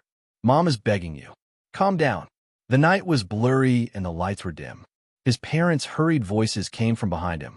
Lu Qianhao turned a deaf ear to them. Or rather, he could not hear anything. There was only one thought in his mind, which was to run faster, faster, and get away from this disgusting place. Even if he was smart and precocious, he was still a 17-year-old boy. It was the time for him to shape his worldview and outlook on life. His father, who he had always respected, was a high-ranking official in Ing City. In his heart, he was like a god. Now that such a scandal had happened and hurt his poor mother, he could not accept it and could not forgive him. He ran very fast, and the tears at the corners of his eyes had long been dried by the wind. The whistling of the wind blew past his ears, stinging his cheeks. He wanted to blend himself into the darkness and escape the cruel reality. He ran towards the darkest road. At this moment, a blinding light shot from the corner. He instinctively used his arm to shield his eyes. Accompanied by the screeching sound of brakes, his body was sent flying and landed on the cement road with a loud bang. Little Hao. The moment he lost consciousness, he heard his parents' heart-wrenching screams. Welfare Hongcha 866. Chapter 9:30. The lights in the operating room were still on. In the corridor of the hospital, Wu Shui sat on the bench with her arms crossed. Her body was trembling. The scene of Lu Jianfeng being hit by the car kept replaying in her mind. His blood stained the road red, and it also soaked her feelings for Lu Jianfeng. Lu Jianfeng sat beside her. His tall and straight body was very tense, like a stone statue. His heart felt like it was being stabbed by a knife. He saw his son get into a car accident because of him. This kind of shock, this kind of pain, it was hard to describe. He turned his head stiffly and saw his wife in a daze. He wanted to hug her and comfort her. Just as he reached out, before he could touch her, she screamed, "Don't touch me. Go away." His hand froze in midair. There was no going back between them, even though he was starting to regret it. The melodious ringtone of the phone rang. It was especially clear in the quiet corridor. Lu Jianfeng retracted his hand and took out the phone in his pocket. Seeing the caller ID, he hesitated for a second and did not answer. He turned off the phone. Wu Shui looked at him expressionlessly. She didn't need to say anything to know who was on the phone. She said coldly, "Don't you need to answer? Maybe she has something important to tell you." Lu Jianfeng's face darkened. His voice was low and hoarse. "Shui, I'm sorry." "Haha, sorry? Is a simple apology enough to pay off the debt you owe me? Your feelings are really cheap." Even though she was secretly warning herself to stop talking nonsense with him, but in the face of his heartlessness, she couldn't help but want to ridicule him. Lu Jianfeng's lips moved. He wanted to say something, but the door of the operating room suddenly opened. Lu Tianhao's head was hit, causing a slight concussion. There was also a scratch, a comminuted fracture of his right leg, and many soft tissue contusions on his body. When he was pushed out of the operating room, Wu Shui could not help but cover her mouth and cry. Was that still her son? He was wrapped in gauze and half of his hair was shaved off. Her poor son suffered so much pain at such a young age. And all of this was caused by Lu Jianfeng. Hatred, like a budding vine, grew and spread in her heart. She bit the back of her hand hard. Her eyes were frighteningly cold. Wang Minghan anxiously paced back and forth in the living room with the phone in her hand. When she saw the video on TV, she was scared out of her wits. She didn't dare to call Lu Jianfeng, afraid that he would find out what she had done. She was anxious and didn't know who to ask for help. Later, she summoned up the courage to call Lu Jianfeng. Even if she was scolded by him, she would accept it. The most important thing now was to come up with a solution. She dialed again and again, but the phone was always turned off. She was about to go crazy. She locked herself in the bedroom, wrapped herself in the quilt, and cried in fear. The next day, Wang Minghan went to work at the kindergarten. When she walked to the school gate, she met a few colleagues. She found that they were looking at her with disdain. Some of them even whispered that she was a vixen who seduced other people's husbands. She was ashamed and wronged. Her eyes turned red. She bit her lip and walked quickly to the school. Suddenly, a middle-aged woman rushed in front of her. She grabbed her hair and slapped her while shouting, "You vixen! How dare you seduce my husband? I'll tear your face apart. Let's see how you seduce other men." This was the school gate. The middle-aged woman's ruckus attracted a lot of people.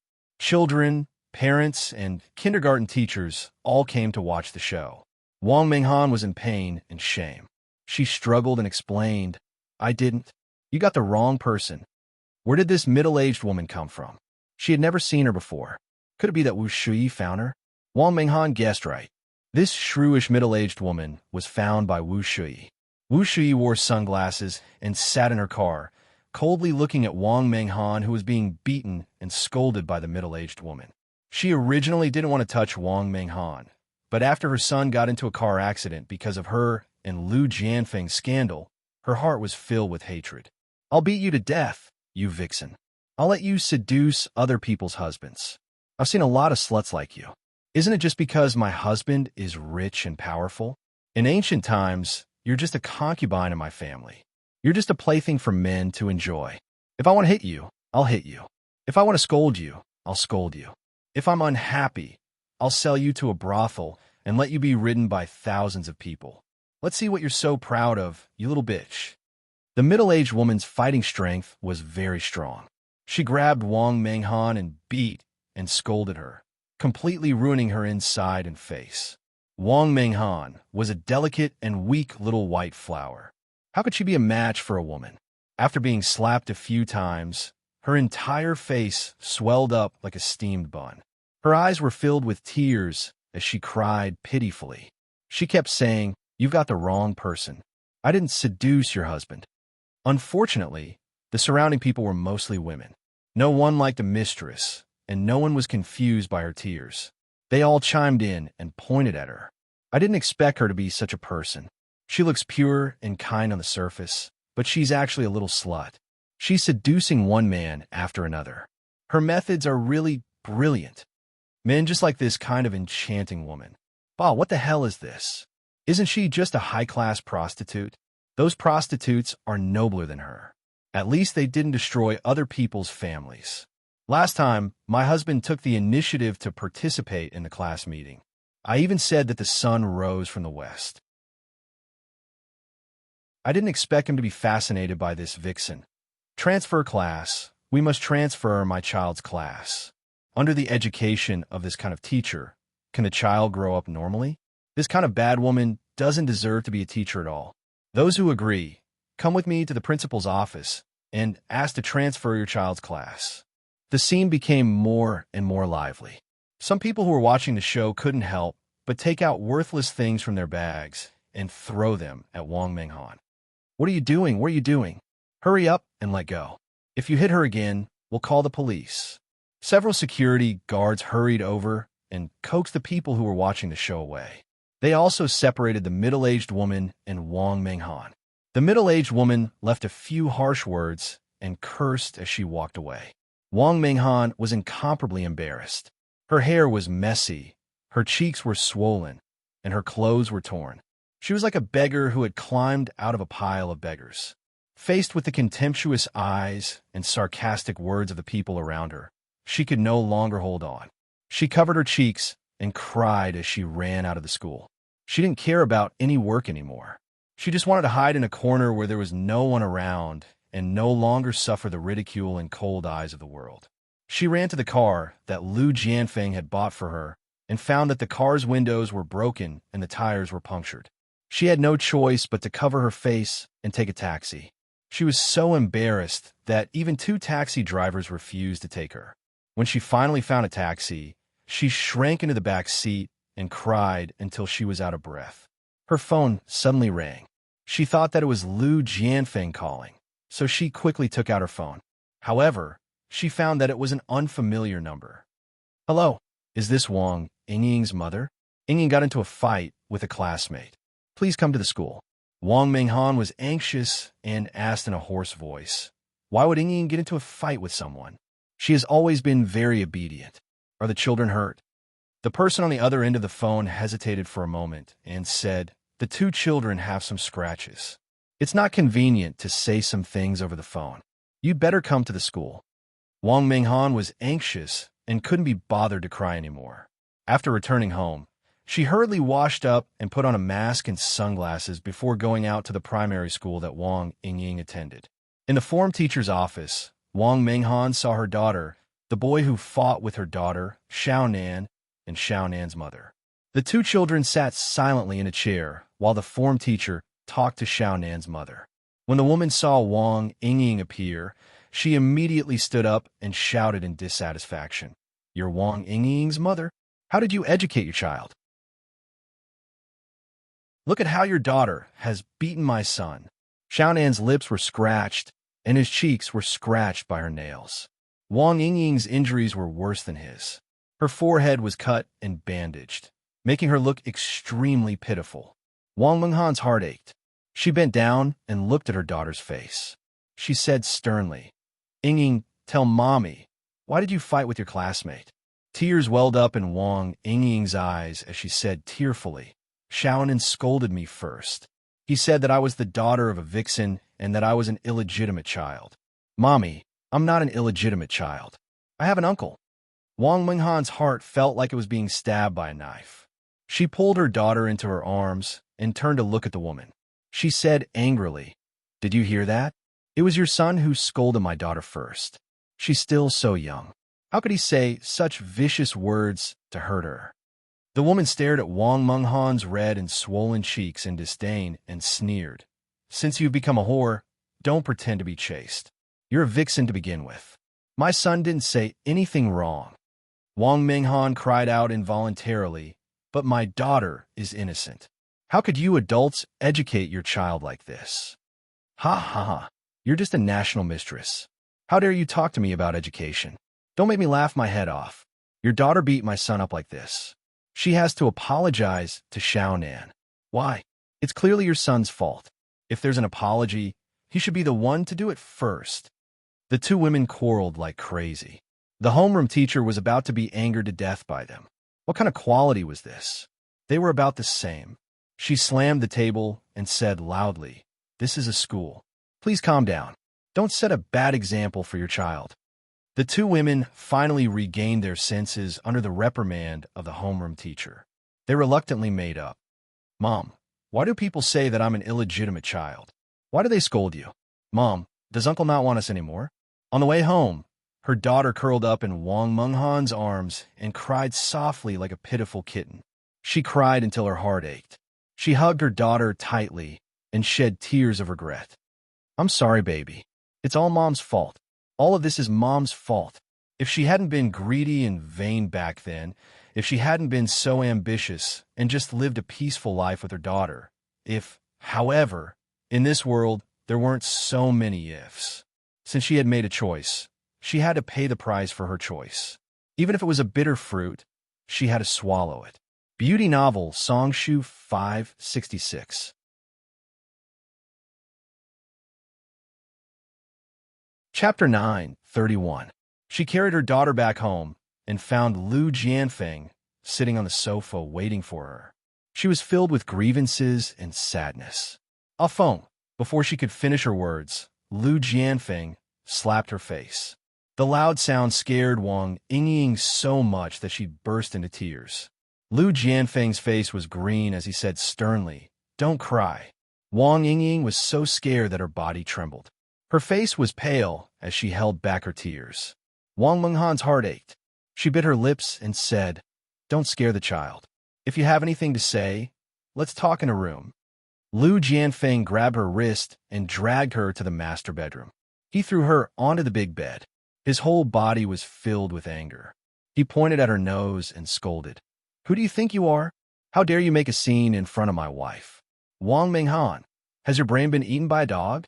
I'm sorry, Alphonse. I really didn't do it on purpose. I thought that Wu Shui would make things difficult for you, so I wanted to plead with her. I didn't expect." Wang Minghan quickly got up and rushed to Lu Jianfeng's side. She hugged him tightly and kept saying, "I really didn't do it on purpose. Alphonse, don't be angry. Don't be angry." Her face was full of scars, and she didn't look beautiful at all. Now that she was showing a pitiful expression, it was even more terrifying. Lu Jianfeng's little bit of pity turned to ashes. He kicked her away and said angrily, "Get lost. This time, I'm in big trouble because of you. Hurry up and pack your things and go back to Hanqing City." She couldn't stay in Ying City any longer. If someone found out that Wang Menghan was his mistress, the image he had painstakingly built up would be destroyed. "Okay, I'll leave. Ah Feng, please don't leave Ying behind on account of our years of friendship. She's still so young. She can't be without a father." Wang Menghan's face was full of tears. Even if she was forced to leave him, she wanted to find a good home for Ying so that she wouldn't have to suffer with her. Although Lu Jianfeng doted on his younger daughter and often used material things to make up for what he owed her, this kind of doting was controlled within a certain range. Once it crossed his bottom line, he would turn hostile. In his eyes, his power and status, as well as his public image, was something that Wang Menghan and her daughter could never hope to achieve. He was silent for a moment before he said in a deep voice, "Ying will still be raised by you. I will give you a sum of money, enough for you to live a prosperous life." Wang Menghan couldn't believe what she had just heard. She cried and begged him, begging him to take care of her daughter, but Lu Jianfeng had already made up his mind. She pestered him even more, and he frowned impatiently. "No matter what you say, it's useless. Hurry up and pack your luggage. Go back to Hanqing today and never come back." Wang Menghan cried for a while, knowing that he would not change his mind. She could only endure the heartache and hurriedly pack her luggage. In less than an hour, she packed up her valuables, took her daughter's little hand, and walked out of the door. This apartment was bought under her name when Lu Jianfeng first started working in Ying City. She thought that she could stay here with her daughter forever. Who would have thought that she would be forced to leave after a few months? She held her daughter's hand and reluctantly looked at her one last time before she followed Lu Jianfeng into the elevator. The three of them had just walked downstairs when a group of reporters rushed up and snapped their cameras. The dazzling flashes made Wang Menghan unable to open her eyes. Her first reaction was to hug her daughter and hide her daughter's face in her arms. On the other hand, Lu Jianfeng's first reaction was to let go of Wang Menghan's arm and put some distance between them. "Mayor Lu, what's your relationship with Miss?" "Mayor Lu, someone on the internet said that you took care of Miss Wang Menghan. Is it true?" The reporters asked questions all at once. Their doubts were like a fierce tide that rushed towards Lu Jianfeng and Wang Menghan. They were surrounded by the reporters and could not escape. In the end, the security guards of the neighborhood came and coaxed the reporters away.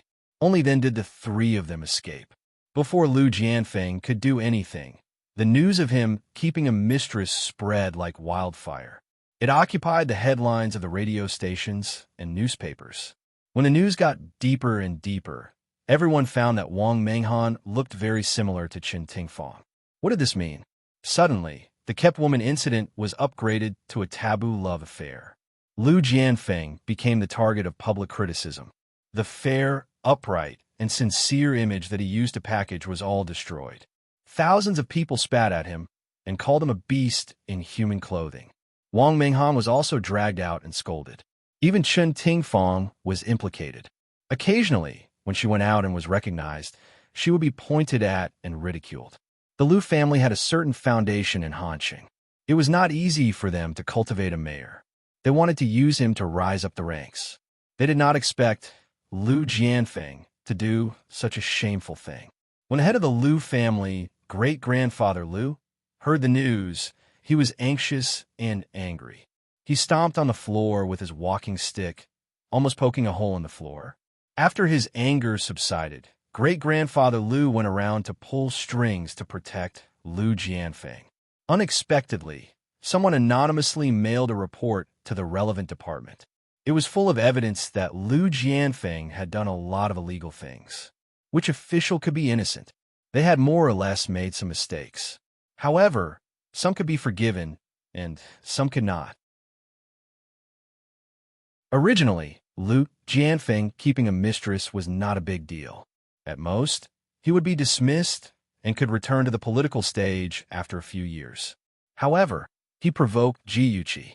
Ji Yuqi relied on Liang Yu, a super detective, to investigate many secrets. For example, Lu Jianfeng once opened the back door and stuffed the son of his old friend into the civil service. Another example was that he was old classmates with a construction company, and naturally, he handed over several big projects to his old classmate, even if he did things according to the proper procedures. As long as the other party had a personal relationship with him, bribery, malpractice, and other legal things could be put on his head. When Lu Jianfeng's scandals were flying everywhere, even if the higher-ups wanted to protect him, they had to consider the pressure of the public opinion. After that, the relevant department filed a case to investigate Lu Jianfeng's serious violations of the law. After investigation, Lu Jianfeng used the convenience of his position to seek benefits for others, accepted bribes, kept a mistress, and lived a corrupt lifestyle. This constituted a serious violation of the law. The relevant department decided to expel him from the party, remove him from public office, and confiscate his property. After Lu Jianfeng fell from the horse, Wu Shui immediately packed her luggage and moved to her rented house. She filed a divorce lawsuit and asked the court to award her son and the flower shop. She didn't want anything else. Before the court hearing, Lu Jianfeng talked to Wu Shui in private, trying to persuade her not to divorce. However, Wu Shui was determined to divorce him. She looked into his eyes and said slowly, "Do you know when I found out that you were cheating? It was when Xiao Hao was hospitalized, and you were playing with Wang Menghan and her daughter at the amusement park." Lu Jianfeng's body stiffened. His deep eyes were filled with pain. He said in a deep voice, "Since you found out a long time ago, why did you wait until now to divorce me? Is it because I have nothing now that even you want to abandon me?" Wu Shui wanted to laugh. In fact, she did laugh. She laughed until tears flowed out. She sighed and said, "Lu Jianfeng, we've known each other for more than 20 years. Even now, you still don't understand me. Do you think I'm the kind of woman who loves you because of your power and status? For Lil Hao's sake, I didn't want to get a divorce. I wanted to live a peaceful life. However, I didn't expect Wang Menghan to cause a scene in front of me. You caused Lil Hao to get into a car accident. Lu Jianfeng, do you know how much I hated you when Lil Hao was injured? I can't live with you anymore." Big drops of tears rolled down from the corners of her eyes. The smile on her face was bitter and sad. She tugged at the corner of her lips and continued, "As you wish, I'll grant you and Wang Menghan your wish. The two of you live a good life." In the end, she still exposed her weak side in front of him. Wu Shui was very upset. She quickly grabbed her handbag and stood up. She said one last sentence, "Lu Jianfeng, I regret falling in love with you. In the future, you're on your own." 20 years of feelings from today onwards were all cast aside. In this world, no one could not live without another. She, Wu Shui, after leaving the scumbag, would live a more exciting life. Her sentence of regretting falling in love with him directly denied him. It was like a sharp arrow that pierced through his heart. Lu Jianfeng's face was ashen. He looked at her cold and graceful figure and soon disappeared at the entrance of the coffee shop. Even though he had never loved her, they had been together for so many years and still had feelings for each other. He had nothing left. His wife, his son, they were all gone. Lu Jianfeng was helpless. His marriage with Wu Shui finally came to an end. Lu Tianhao had a knot in his heart and insisted on living with his mother. The mother and son supported each other and started a new life. As for Lu Jianfeng, he was too ashamed to stay in Ning City. He brought Wang Menghan and her daughter back to Hansheng. Later on, he married Wang Menghan. However, the husband and wife often quarreled. Wang Menghan could not stand him treating her as Chun Tingfang's substitute, and he blamed Wang Menghan for causing him to lose everything. The two of them tortured each other and quarreled. After a few years, Lu Jianfeng became more and more down and out. The Lu family despised him for being an embarrassment and kicked him out of the house. Wang Menghan also despised him for being useless. One day, she took her daughter and ran away with a boss from another city. He was completely alone and lived in pain and regret every day. After Lu Jianfeng's scandal was exposed, Chen Tingfang immediately felt a sense of crisis. She knew that the reason why Ji Bowen did not divorce her was because of her cousin. Once her cousin fell, her marriage with Ji Bowen would also come to an end. She was anxious. Firstly, she was worried about her cousin's safety. Secondly, she was worried about her own fate. However, what was to come would come. Soon, she received news that Lu Jianfeng had been divorced. Awesome novel, Xinwu 799.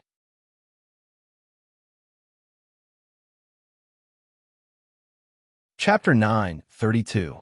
Over the next few days, she could clearly feel the servants' attitudes toward her change.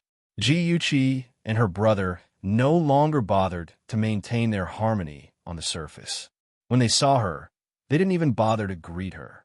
Ji Bowen also looked at her strangely, as if he would abandon her at any time. Chen Tingfang's heart was in a mess. After thinking for a long time, she dialed a number. In the dark night, the bedside lamp was still on. She leaned back against the pillow and said slowly, "Old Li, Ji Bowen will soon ask for a divorce. We need to start the plan as soon as possible." On the other end of the phone, a man's deep voice sounded. "I'm ready. I'm just waiting for you to say the word. Give me a time." Chen Tingfang lowered her voice and said something. The man responded, and the two exchanged a few more words. Finally, the room returned to silence. Ever since Lu Jianfeng fell from grace, Ji Yuqi also raised her guard. She asked Liang Yu's men to help keep an eye on Chen Tingfang and the people she had been in contact with in case Chen Tingfang was driven into a corner and did something bad again. Ji Bowen contacted his lawyer in private and drafted a divorce agreement. He planned to officially ask Chen Tingfang for a divorce after the anniversary of his ex-wife's death. Every year, on the anniversary of his ex-wife's death, Ji Bowen would lead the children to her grave with incense, paper money, and other offerings. 2 days later, it was the anniversary of his ex-wife's death. That morning, Chen Tingfang personally cooked breakfast for Ji Bowen and the others, just like in previous years. After breakfast, she politely sent them to the front door and reminded them to be careful on the road and come home early. As soon as the car disappeared from the front door, the smile on Chen Tingfang's face immediately disappeared and her phoenix eyes turned cold.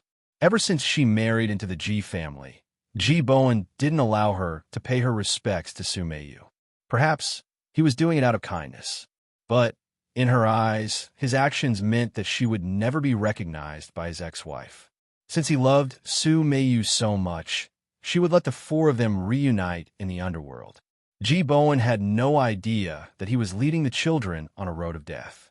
After driving for half an hour, the black BMW left the city and entered the ring highway. The family of three chatted leisurely. Suddenly, Ji Yuqi's phone rang. After she picked it up, she heard Liang Yu's anxious voice. "Miss Ji, tell the driver to stop the car. Your car is leaking oil." "Oil leaking?"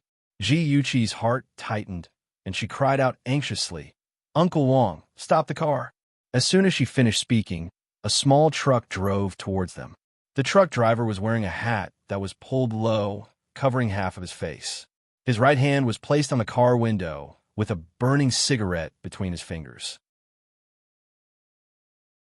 He flicked his finger, and the cigarette flew towards the BMW Ji Yuqi was sitting in.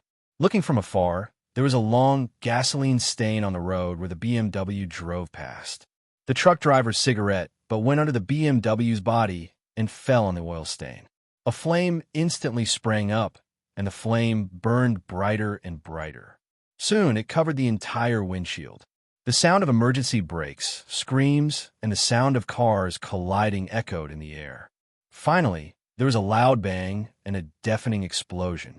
The BMW was engulfed in flames. Our station's latest news is that there was a car accident on the Ring Highway. A black BMW crashed into the roadside railing and exploded. The passengers in the car died on the spot. The identity of the car owner and the cause of the accident are still under investigation. When Chen Tingfang saw the news on TV, she was so excited that she almost went crazy. Ji Bowen's family of three was finally dead. Now, the entire Ji family was hers. She tried her best to suppress the excitement in her heart and quickly ran back to her bedroom. She dialed the man's number, and her voice trembled with excitement. Oldly, did you see the news? G. Bowen is finally dead.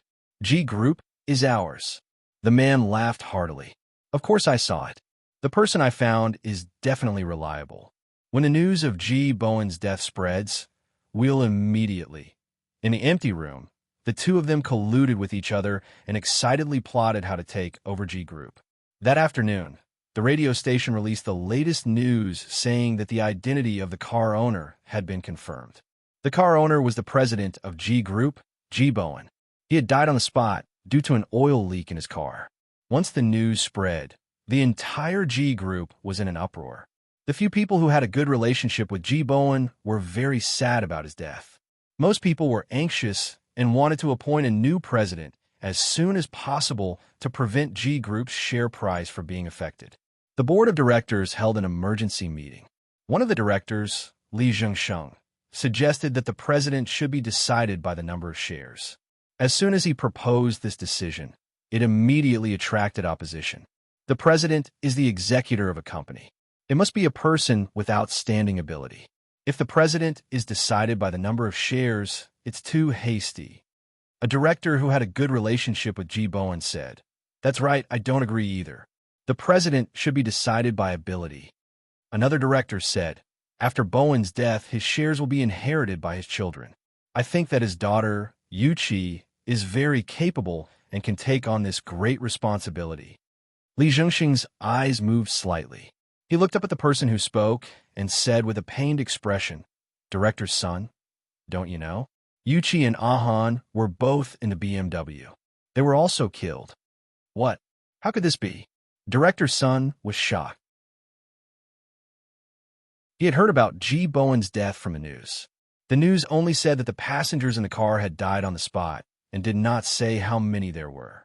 He thought that Yuqi and Ahan were not in the car. He did not expect that the two of them were also. Director's son was heartbroken. He pounded his fist on the table bitterly. The atmosphere in the meeting room instantly froze. Some people wiped their tears with red eyes. Some were silent, and some were expressionless. No one knew what they were thinking. Li Zhengsheng cleared his throat and said slowly, "I, like everyone, feel very sad and regretful about what happened to Bowen and the two children. However, the G Group can't go a day without a leader. We need a leader. I wonder if everyone has any thoughts on the candidate for the CEO?" The man sitting opposite Li Zhengsheng was already bald. He had a chubby figure, and when he smiled, he looked like a Maitreya Buddha. He said gently, "I propose that Director Li be the CEO. Director Li has been the Vice President of Administration for a long time, and we have all seen his ability. I think that in this time of crisis, only he can lead the G Group to new heights. Agree with my proposal? Please raise your hands." After he finished speaking, no one raised their hands. After a few seconds, 2 people finally raised their hands. After that, people continued to raise their hands. In the end, there were exactly half of them. If more than half of the people voted, then the proposal would be passed. The chubby director who had spoken earlier wanted to say a few more words to encourage everyone to support Li Zhengsheng. But Director's son spoke first. "Before I see the bones of Bowen and the 2 children, I will not agree to anyone being the CEO." After saying this, he slammed his palm on the table and stared at Li Zhengsheng with his sharp eyes.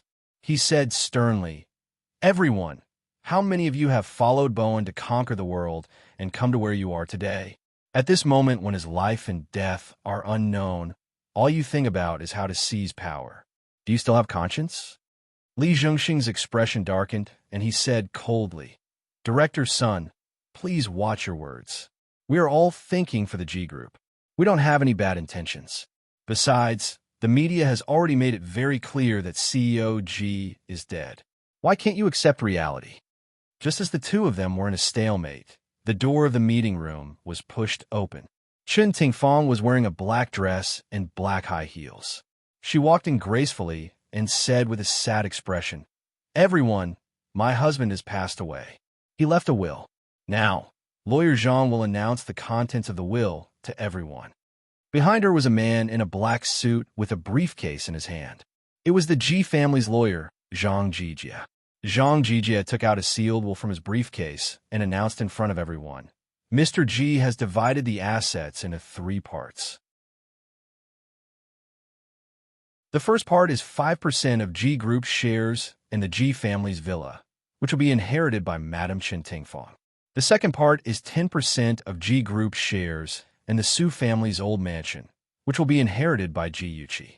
The third part is 10% of G Group's shares in all the G family's cash, savings, and various funds, which will be inherited by Ji Yunhan. After the announcement, he glanced at everyone and said slowly, since Ji Yuqi and Ji Yunhan both died in the car accident, their assets will be inherited by Madame Chen Tingfang. In other words, Chen Tingfang alone received all the Ji family's assets. Everyone looked at each other and exchanged glances.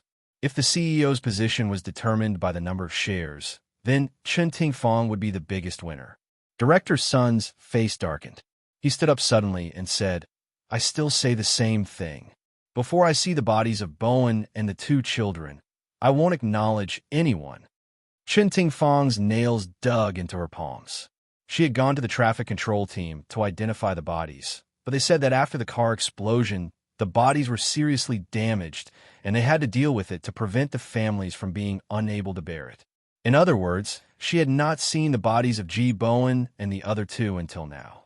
Everyone's eyes were focused on Chen Tingfang, as if they were waiting to see a good show.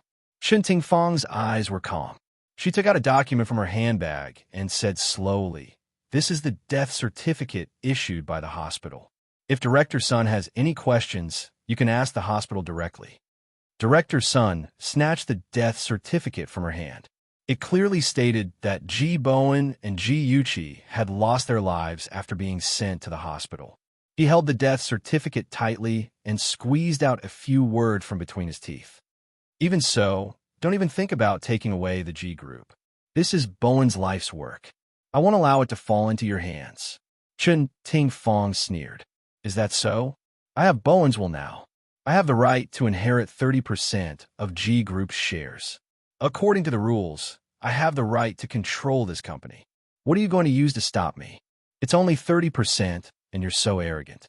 As expected of a woman with long hair and short knowledge. What ability do you have to control the overall situation? If the G Group is handed over to you, it will only be destroyed in your hands. Come and see." Xinwu 799.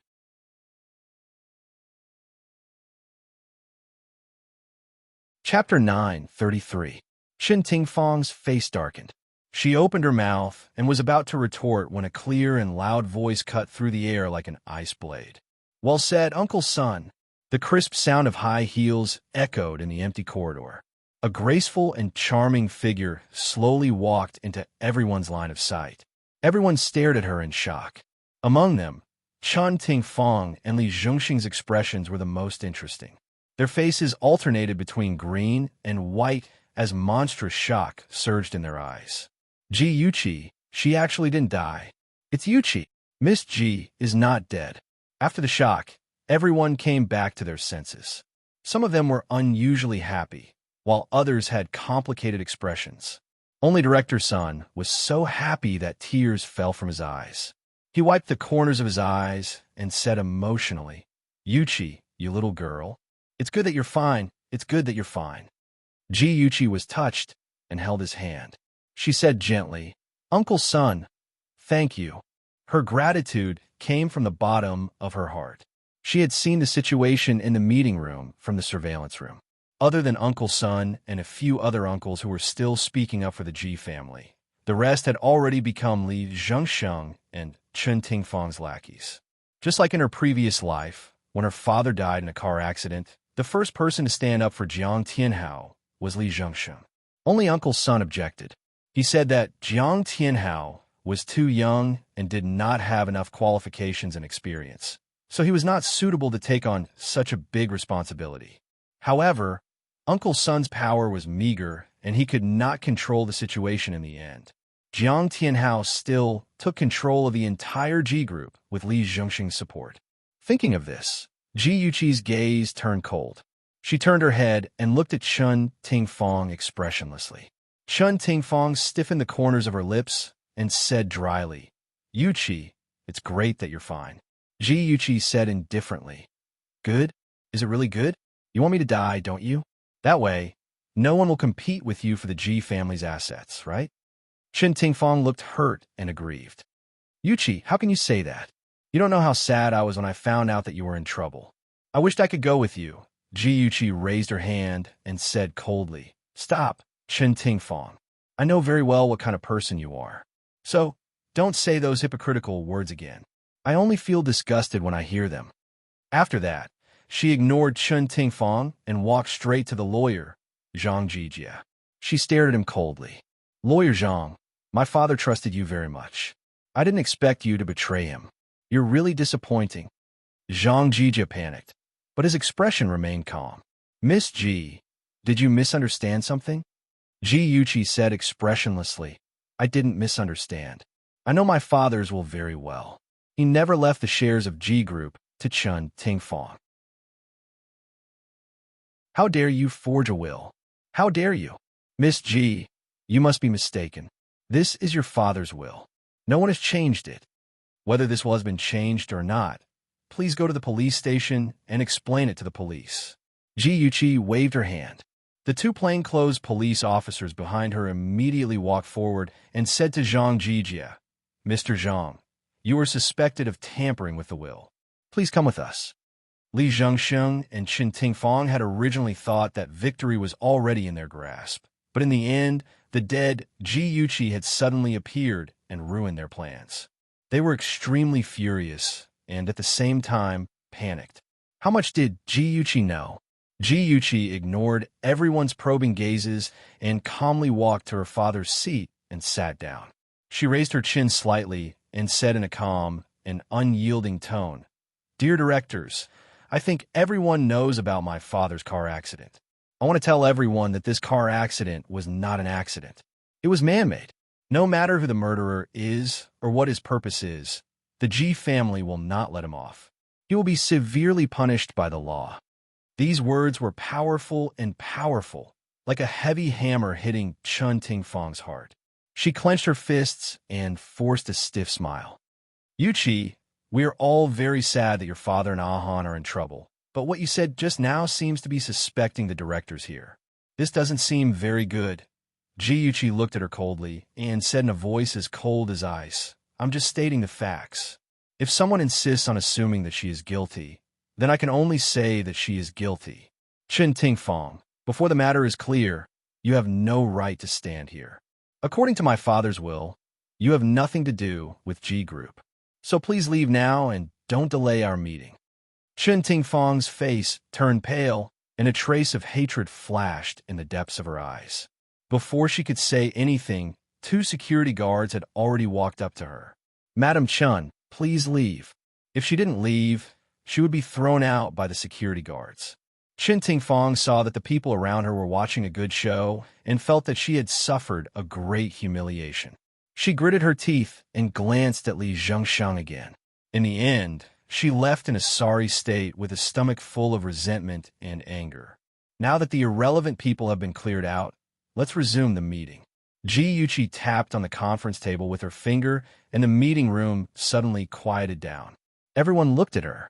At this moment, she was no longer the university student who had yet to graduate. The domineering aura that she exuded was like that of a strong woman who had been in the business world for many years. Her calm gaze and cold and steady tone made people involuntarily believe in her. This is the agreement my father signed before the accident. Before Ahan takes over the company, all the company's affairs will be managed by me. She picked up a piece of document and unfolded it to present it to everyone. Li Zhengxing's gaze turned cold. Ji Bowen had actually signed such a thing before the accident. Director Sun couldn't help but exclaim in surprise, Ahan is still alive? Initially, when Director Sun saw that Yuqi was still alive, he thought that she was the only one who survived. He was worried that it would bring up her sad memories, so he did not ask about Ji Bowen and Ji Yunhan's situation. The corners of Ji Yuqi's lips curled up slightly. There was a touch of warmth in her gaze as she looked at Director Sunday. Ahan is still alive. Thank you, Uncle Sun, and all the other directors for your concern. However, Ahan was injured and is still receiving treatment in the hospital. It will take about a month for him to recover. Now it's just the two of us left. I hope that all the uncles can support us. Director Sun was someone who had followed Ji Bowen when he started his business. The two of them had a very good relationship. After confirming from Yuchi that Ji Bowen had passed away, he was very sad. He choked with sobs and said, "Yuchi, my condolences.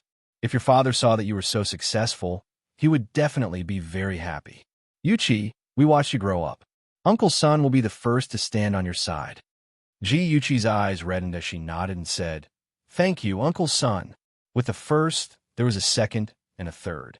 Seeing that nearly half of the people were standing on Ji Yuchi's side, Li Zhengsheng was anxious. He gritted his teeth and said with a fake smile, "Yuchi, logically speaking, I watched you grow up, so of course I should support you. However, it's not that easy to be the leader of a company. You haven't even graduated from university and have no experience. How are you going to manage this company? G Group is the blood and sweat of your father and all the directors here. We can't just hand it over to a young girl. Everyone, what do you think?" "Yes, yes. Miss G, you are indeed very outstanding, but you are too young. I'm afraid you won't be able to take on the role of the CEO. I think Director Li Zhengsheng is more suitable to be the CEO." The people who had been secretly roped in by Li Zhengsheng all jumped out to speak for him. In terms of numbers, it was exactly the same as those who supported Ji Yuchi. It seemed that things were not going to be easy. He had to use his trump card. Li Zhengsheng narrowed his eyes. A trace of sternness flashed across his eyes. He said in a seemingly amiable manner, "Everyone, please be quiet. We seem to have forgotten about someone. Although she only has 3% of the shares, she still has a say in G Group." After his reminder, someone remembered and shouted, "Are you talking about Ji Wanhua?" Li Zhengsheng nodded. "That's right. When Madame Ji Wanhua got married, Bowen gave her 3% of the shares. Although she has never participated in the shareholders' meeting, her words still carry a lot of weight in G Group. Ji Wanhua was the adopted daughter of Ji Bowen's second uncle.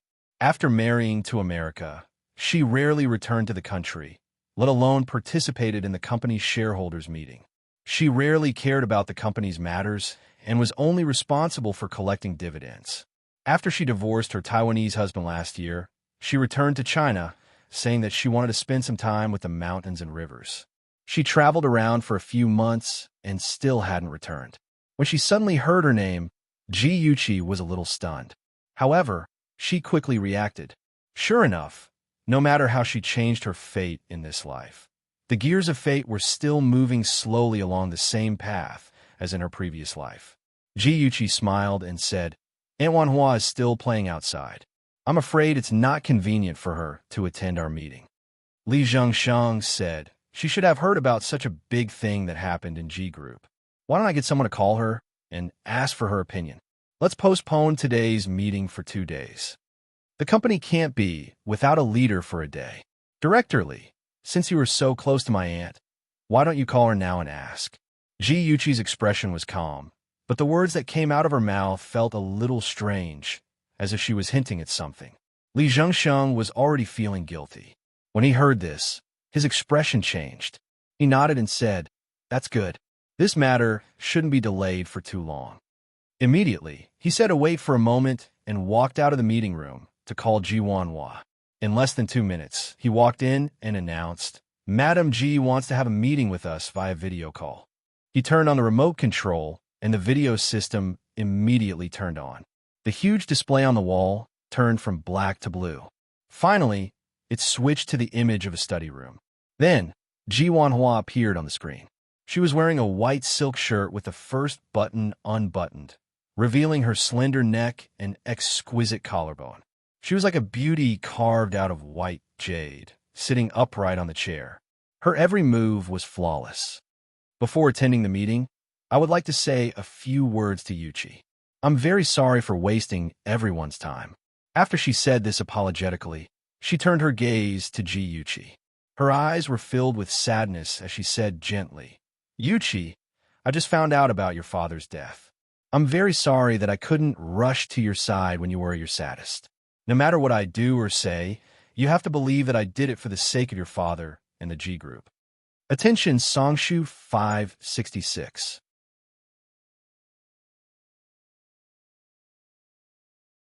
Chapter 9:34. Ji Yuqi wanted to laugh. She was no stranger to these words. She had heard Ji Wanhua say them in her previous life. After Ji Wanhua said those words, she immediately threw Yuqi into hell. She even made it seem like she was putting righteousness before family and was really doing what was best for G Group. What a good tactic! Ji Yuqi gathered her thoughts. Her eyes moved slightly, revealing a slightly moved expression. Her eyes reddened at just the right moment. Auntie, I know that no matter what you do, you're doing it for my father. If my father knew in the afterlife, he would also be grateful to you. The sadness in Ji Wanhua's eyes deepened. Her lips quivered a few times, and there was a hint of struggle between her brows. In the end, it seemed that reason prevailed.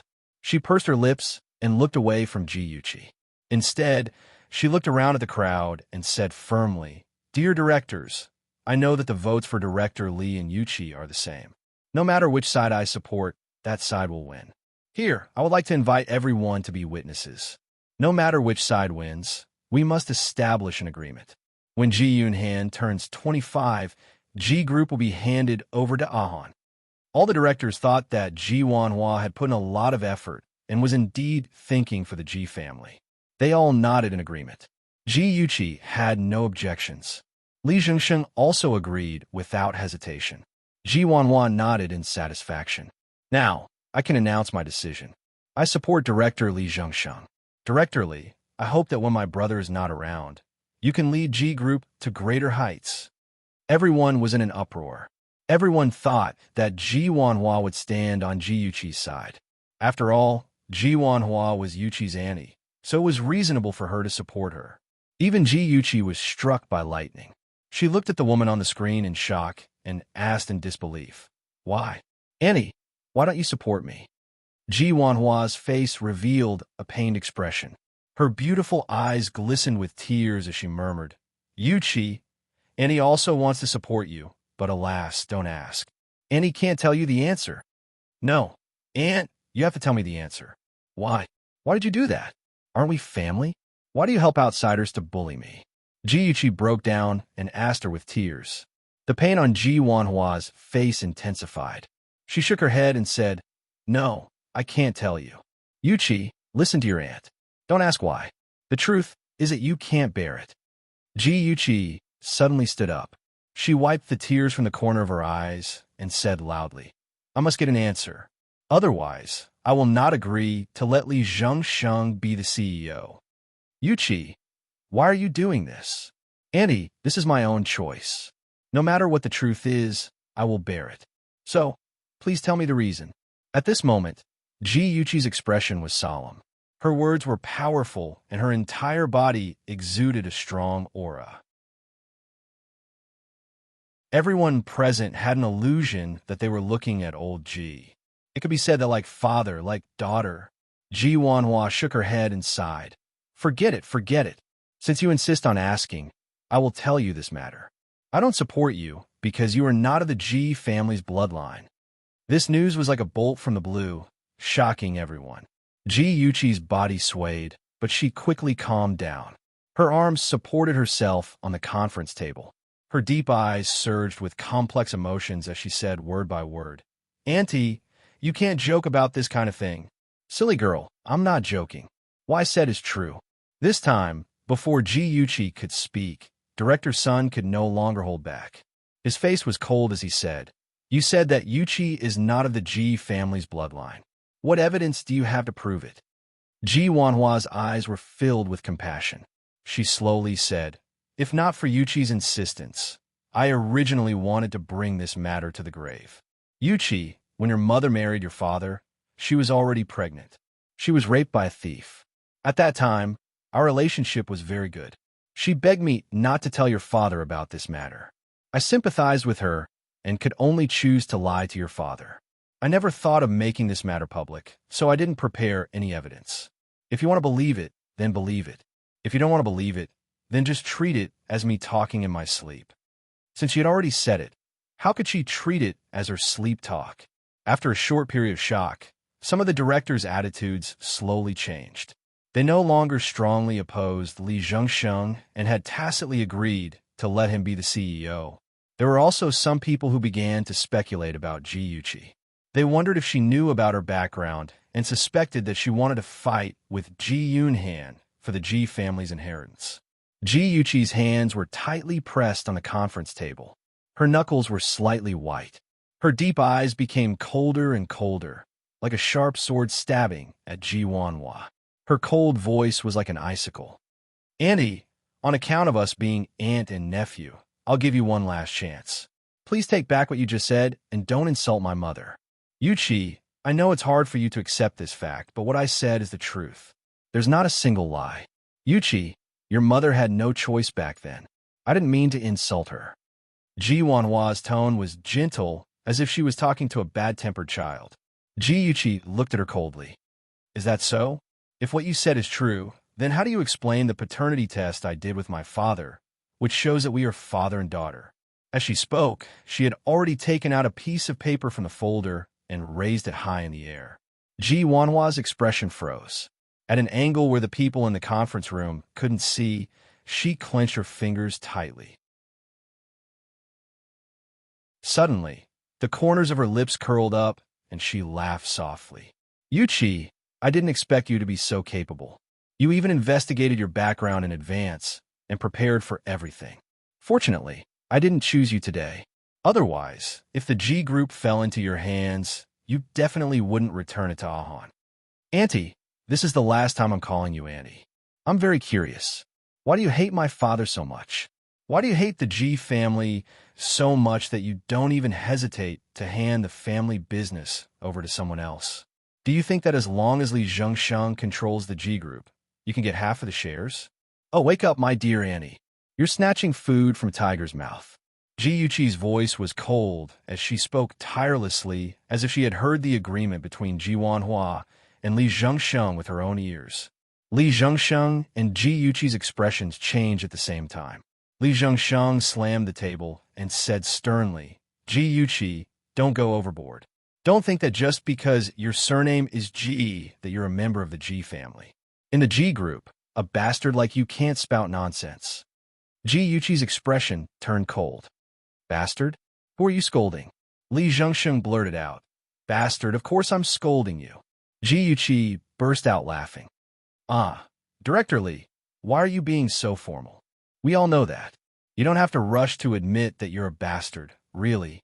Li Zhengsheng realized that he had fallen into her trap, and his face turned red with anger. He said angrily, "Ji Yuqi, you're not a member of the Ji family. You don't have the right to inherit Ji Bowen's shares, and you don't have the right to stand here. Security, hurry up and throw her out. I think the person who should be thrown out is you." The smile on Ji Yuqi's face had long disappeared and was now covered with frost. She stared at Li Zhengsheng with cold eyes and said sternly, "You colluded with Chun Tingfang and Ji Wanhua to try and take over my G group, and you still have the cheek to yell at me. You're really shameless to the extreme." On the other end of the screen, Ji Wanhua witnessed Ji Yuqi's outburst and retorted indignantly, "Yuqi, I supported Li Zhengsheng for the sake of the big picture. Don't maliciously slander me just because I expose your background and ambitions. Wanhua, you've really disappointed me." Just as the atmosphere was about to freeze, the heavy wooden door of the conference room was pushed open again, and a wheelchair was slowly pushed in. The person who spoke in the wheelchair stunned the directors present. Ji Bowen. It was actually Ji Bowen who had come back from the dead. Li Zhengsheng was shocked, and Ji Bowen's face instantly turned pale. The directors present couldn't believe their eyes. Director Sun thought his eyes were playing tricks on him and rubbed them hard. When he saw the familiar figure of Ji Bowen, he was so emotional that tears fell. Ji Yuqi took over the job of the caregiver and pushed her father to the front of the conference table. Ji Bowen looked around and said sorrowfully, "Everyone, I didn't die in this car accident. Both my legs were injured and I can't return to work for a while. I didn't expect that after this incident, I would discover so many people who were disloyal to me. Perhaps this is a blessing in disguise. Li Zhengsheng, Chen Tingfang, and Ji Wanhua had ulterior motives. They wanted to seize control of the G group during this period of my accident. I saw it clearly, and I feel very sad. Among these people, there are old friends who have worked with me for many years and my family. The pain of being betrayed by friends and family is more painful than losing the company. At the end of his speech, Ji Bowen's eyes reddened. He took a deep breath and looked at Ji Wanhua with regret. Wanhua, I think I've treated you well all these years. Why did you collude with Li Zhengsheng to ruin Yuqi's reputation and steal the Ji family's assets? Ji Wanhua's eyes hid a trace of hatred. Her beautiful face was tinged with sadness. She said sadly, "Big brother, how can you accuse me like this? I'm just telling you what I know. I don't think I did anything wrong. Things have come to this, and you still refuse to admit it. Good, very good. Our Ji family has raised an ingrate." Ji Bowen was heartbroken and angry. He said sternly, "Ji Wanhua, I'll give you one last chance. If you admit your mistakes and clarify your lies, I can pretend that nothing happened. Otherwise, do you want Qin Xian to suffer for having a mother like you?" Ji Wanhua's nails dug into her palms. She couldn't admit that she had ulterior motives in front of so many people. She didn't believe that Ji Bowen had evidence to prove what she had done. She lifted her chin slightly and said with a proud expression, "Big brother, if you insist on misunderstanding me, I can't do anything about it." Ji Bowen nodded. "Good, very good. Yuqi, your aunt still refuses to admit her mistakes. Take out the evidence and convince her." Ji Yuqi had been waiting for this moment for a long time. She wanted those people who had humiliated her in her previous life to suffer the same retribution. She took out a recording pen and pressed the play button. She deliberately used the loudspeaker to amplify the sound so that everyone in the conference room could hear it. "Zhengsheng, how did your talk with Chen Tingfang go? Did she agree to work with you?" Everyone could hear that this was Ji Wanhua's voice. Awesome novel, Hongcha 866.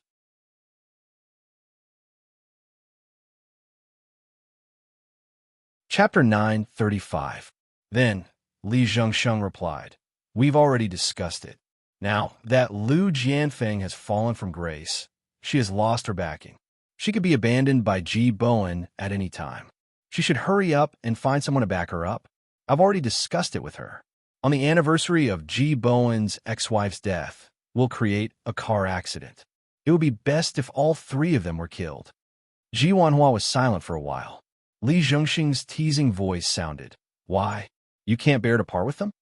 After a while, Ji Wanhua said, "I'm worried that a car accident could easily expose us. If the police were to target us, it would be troublesome. Don't worry, we won't expose ourselves. I've already planned it out." Since you've already arranged it, I'm relieved. By the way, Chen Tingfang is not to be underestimated. We have to guard against her. If she gives us away, we'll be in trouble. I've already prepared for this. I have something on her, so she has no choice but to listen to me. Gigai. Something on her? What do you mean? Photos of her in bed with other men. Don't be fooled by her usual virtuous appearance. In fact, she's extremely flirtatious. She often fooled around in nightclubs. All right. Stop nagging. Look at your wretched face. After that, the two flirted for a while. It was obvious that the two of them were old acquaintances. They must have already done it. Ji Wanhua's face was pale. She couldn't figure out how her conversation with Li Zhengsheng could be recorded. Li Zhengsheng was the same. He thought that he had done it secretly, but he didn't expect to be exposed on the spot. His old face alternated between red and white. It was wonderful. Hearing this recording again, Ji Yuqi still couldn't suppress the anger in her heart. It was the same in her previous life. After her father died in a car accident, Jiang Tianhao, Chen Tingfang, and the others joined forces to take over the G group. At that time, Uncle Sun refused and suggested that Yuqi enter the company to learn how to inherit the G group. However, Ji Wanhua dropped a bombshell, saying that Ji Yuqi wasn't Ji Bowen's biological daughter. As a result, Yuqi completely lost everything in the Ji family. All the Ji family's assets fell into the hands of Ji Wanhua. Chun Tingfang, and Jiang Tianhao. At that time, Jiang comforted her, saying that it didn't matter if she was Miss Ji or not, he would still love her. Love her? Haha, he really loved her. In just a short year, when she lost all her value, he didn't hesitate to push her off the cliff. Thinking back to her previous life, and then thinking back to this life, Ji Wanhua and Chun Tingfang had actually caused a car accident in order to seize the inheritance, wanting to kill the 3 members of the Ji family. If she hadn't been on guard early on, eavesdropped on Li Zhengsheng and Chun Tingfang's phone calls, and had Liang Yu and Ze secretly follow behind their car and discover that the car was leaking oil in time, they would have been buried in a sea of fire long ago. On the day of the accident, the truck driver threw a cigarette and caused a fire. The driver, Uncle Wong, was the first to bear the brunt of the fire. His clothes were immediately set on fire. He endured the intense pain and quickly pulled over. Because he was too fast, the BMW hit the roadside railing. During the collision, Ji Bowen injured his head and fractured both his legs in order to protect his children. Fortunately, Liang Yu and Ze arrived in time before the car exploded and rescued the 4 of them. However, Uncle Wong's body was severely burned and he was still in critical condition. After the accident, Ji Yuqi purposely released fake news in order to lure out Chun Tingfang and the other big fish. She said that the Ji family's car had been destroyed and that all of them had died in the explosion, making Chun Tingfang and the others believe that they had died in the explosion. Now that the evidence was irrefutable, it was useless for Ji Wanhua and Li Zhengsheng to quibble. Ji Bowen's expression was complicated as he slowly said, "Wanhua, why did you do this? Is money really more important to you than your family?" Ji Wanhua removed all her pretense. Her gaze was ferocious and filled with hatred. "Family? You really have the guts to say that. If you and my foster father hadn't forced me back then, how could I have married that Taiwanese? Do you know how he treated me? He cheated on me every other day and kept a mistress. If it wasn't for Qin Xian, I wouldn't have tolerated it for even a day. I've had enough. I've had enough of those days of being stepped on by men. My pain comes from you and my foster father's stubbornness. Ji Bowen, I want to take everything away from you and hurt the family you love the most. I want you to have a taste of the pain I once suffered." Ji Bowen was stunned. He shook his head and sighed. "Back then, second uncle, and I also asked for your opinion. You were the one who said that the man had good qualities and was someone you could entrust your life to. After so many years, you're still like this. You clearly made the choice yourself, but once you made the wrong choice, you pushed all the blame to others. Wanhua, you're no longer a child. Can't you be more mature? I'm not wrong. It's all your and my foster father's fault." Ji Wanhua suddenly lost control of her emotions and pushed something beside her to the ground. The sound of something breaking could be heard from the screen. Her face was ferocious as she roared, "I'm not wrong. It's all your fault." Ji Wanhua was just a pitiful and sad woman. She clearly had the right to control her own fate, but she fell into the delusion of being persecuted. She refused to let go of herself, and in the end, she harmed others and herself. Ji Bowen sighed. "Turn it off. Don't waste your breath on her." The screen on the wall suddenly turned black, and Ji Wanhua's ferocious face disappeared. After the atmosphere in the conference room returned to normal, Ji Bowen announced, "Li Zhengsheng is a wolf with wild ambitions. He's suspected of murder and plotting to seize the company's interests. I propose that he be removed from his position as the vice president of administration. In addition, during the period when I'm recuperating, Yuqi will take over the position of president." The directors who were persuaded by Li Zhengsheng to seize power saw with their own eyes that Li Zhengsheng and Ji Wanhua had exposed themselves. Naturally, they wouldn't foolishly kick up a fuss. Gigai raised his arm in agreement. After subduing those with ulterior motives, the meeting went smoothly. After it was over, Ji Yuqi pushed her father to the CEO's office to hand over the work. Ji Bowen personally guided her. He was pleasantly surprised to find that his daughter learned very quickly. He couldn't help but feel gratified. "Chi-Chi, I was worried that you wouldn't be able to do these things well due to your lack of experience. I didn't expect you to be so smart and learn it so quickly. Ji Yuqi winked playfully and sweetly said, Dad, there's actually a secret that I haven't told you. What secret? Her face bloomed with a bright smile. That is, I open my own company. Ji Bowen was shocked. Really? What company? A clothing company. The company's name is Free. Dad, doesn't it sound familiar? Free. Is it the company that set off the city's fashion trend when it was just established? Ji Bowen's voice was slightly hurried. He really didn't expect his daughter to be so capable. Right. In the past, the G Group had wanted to acquire Free. Father, the reason why I hid it from you for so long was because I didn't want that scoundrel Chun Ting Fong to find out. You won't blame me, right? Ji Bowen was deeply moved. Chi-Chi, Dad is proud of you. I didn't expect you to grow into such a smart and capable person without me knowing. On the contrary, I was blinded by those people and couldn't see their evil intentions. If you hadn't been prepared, our family would have really been reunited with your mother in heaven. As a father, I'm really incompetent. I didn't protect you well. Ji Yuqi squatted in front of him and smiled warmly. Dad, when Ahan and I were in danger, you didn't care about your own safety and stood in front of us to block the danger for us. In our hearts, you're the best father in the world. His daughter's bright smile brightened his heart. The father and daughter looked at each other and smiled. The atmosphere was warm. Suddenly, a cell phone rang. Ji Yuqi saw that it was an incoming call and quickly answered it. Liang Yu, what's the matter? Liang Yu's flat voice came from a phone. Miss Ji, as you expected, Chun Ting Fong is planning to escape. She's already on the highway. She wants to escape after doing something bad. That's too easy on her. Catch her. I want her to spend the rest of her life in prison. When that time came, Chun Ting Fong and Yi Zissou would live in the same prison. Mother and daughter would become cellmates. How ironic. Okay, I won't let her escape. As soon as he finished speaking, Liang Yu's gaze caught the car in front of them. He realized that the car was actually rushing toward the cliff. He couldn't help but sigh. Is Chun Ting Fong crazy? She's actually driving the car toward the cliff. Before Ji Yuqi could react, she heard Liang Yu's exclamation. She fell off the cliff. Chun Ting Fong's car fell off the cliff.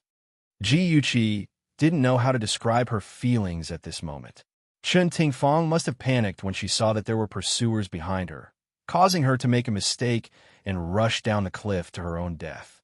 The police thought so too, because they checked the damaged car and didn't find that it had been tampered with. Chun Ting Fong was very tough. She didn't die after falling from such a high cliff. However, if she was conscious, she would feel that it was more painful than death. Her lower body was completely paralyzed and she was in a vegetative state. She couldn't speak or think. She could only lie in a pile of tubes and rely on nutrient solution to sustain her life. The first person to visit her at the hospital was Lu Jianfeng. Although Lu Jianfeng was still immaculately dressed, he was no longer as high-spirited as before. His face was gloomy, and his brows were filled with fatigue and sorrow. He sat by Chun Ting Fong's bedside, holding her hand with one hand and gently stroking her thin cheek with the other. Xiao Fong, I didn't expect that we would meet under such circumstances. His deep eyes were filled with intense emotions. In the empty ward, facing her who was unconscious, he could finally confess the love that he had suppressed in the bottom of his heart. He lowered his head and gently kissed her lips. He whispered in her ear, Xiao Fong, I love you. I've loved you since I was 12. If there's a next life, let's not be siblings anymore. Let's be husband and wife, okay? A drop of tear slid down from the corner of his eye and wet their lips. It also chilled the heart of another woman outside the ward. Wang Minghan stood outside the ward in a daze. Through the glass window on the door, she saw the situation in the ward and suddenly felt that she was so stupid and naive. She had always thought that Lu Jianfeng loved her. Even if the media said that he and Chun Ting Fong had a forbidden love, she didn't believe it. She thought that the media was deliberately smearing his reputation. Until this moment, when she saw him hug and kiss Chun Ting Fong, she realized how wrong she was. From the beginning to the end, she was just Chun Ting Fong's substitute. He never loved her. She couldn't even compare to Wu Shui. At least Wu Shui was his legal wife. The truth was like a heavy bomb that blew up Wang Menghan's love for Lu Jianfeng. It also buried a hidden danger in their relationship. A few years later, when Lu Jianfeng was getting worse and worse, Wang Menghan didn't hesitate to take her daughter and run away with someone else. Today's scene also played a part in it. Ji Bowen and Shen Tingfang finally divorced and completely cut off all ties. Li Zhengsheng was suspected of murder and was arrested. Ji Wanhua couldn't escape from prison. The Ji family, which was swaying in the wind and waves, finally welcomed a sunny day after the rain. Half a year later, young men and women in bachelor's clothes gathered in front of the magnificent library building. They threw their bachelor's hats up in cheers, and photographers quickly took pictures of their exciting youth. Among the cheering students, there was a curly-haired woman. She playfully hugged another woman with a cold face and quickly scratched her waist a few times when she wasn't paying attention. Her bell-like laughter echoed in the air. Yushi, everyone is so happy today. Don't put on a cold face anymore. Hurry up, give sister smile. Lin Yushi was the most ticklish. She laughed loudly when she was scratched, and tears almost came out of her eyes. She said intermittently, Yuchi, stop scratching. Be careful, or I'll complain to your family Shunja that there's a junior who's a year younger than you who's pursuing you. Complain? How dare you threaten me? See how I'll deal with you. Ayaya, stop it. I don't dare. Miss G, Mrs. Shun, I beg you, let me go. Do you know you're wrong? Next time you make fun of me and Shunja, I'll scratch you again. Stop scratching. Look, a hot air balloon. Hey, Miss Lin, your excuse is very idiotic. Where did that hot air balloon come from? Ji Yuchi looked up and really saw a huge hot air balloon flying in the air. That wasn't the main point. The main point was that there were big red words written on the hot air balloon, "Wife, marry me." A girl next to her shouted excitedly, "Oh my God, it's actually a hot air balloon proposal. It's so romantic. If my boyfriend proposed to me in this way, I'll definitely marry him." The surrounding people were in an uproar, especially the girls. Almost all of them stared at the hot air balloon with sparkling eyes. They wanted to see who the man standing in the hot air balloon was and which girl was so lucky. The only ones who remained calm were probably Lin Yushi and Ji Yuchi. Lin Yushi said expressionlessly, "Wow, I really envy the female lead. She must be very happy to be proposed to by a man in such a romantic way." Ji Yuchi's mouth twitched. She said in a disdainful tone, "Please, don't use such a cold tone to say something that should be said with an aria." Lin Yushi's eyes flashed with a hint of ridicule. Say, the male lead in the hot air balloon can't be your family's shunja, right? Beauty novel Shinwu 799.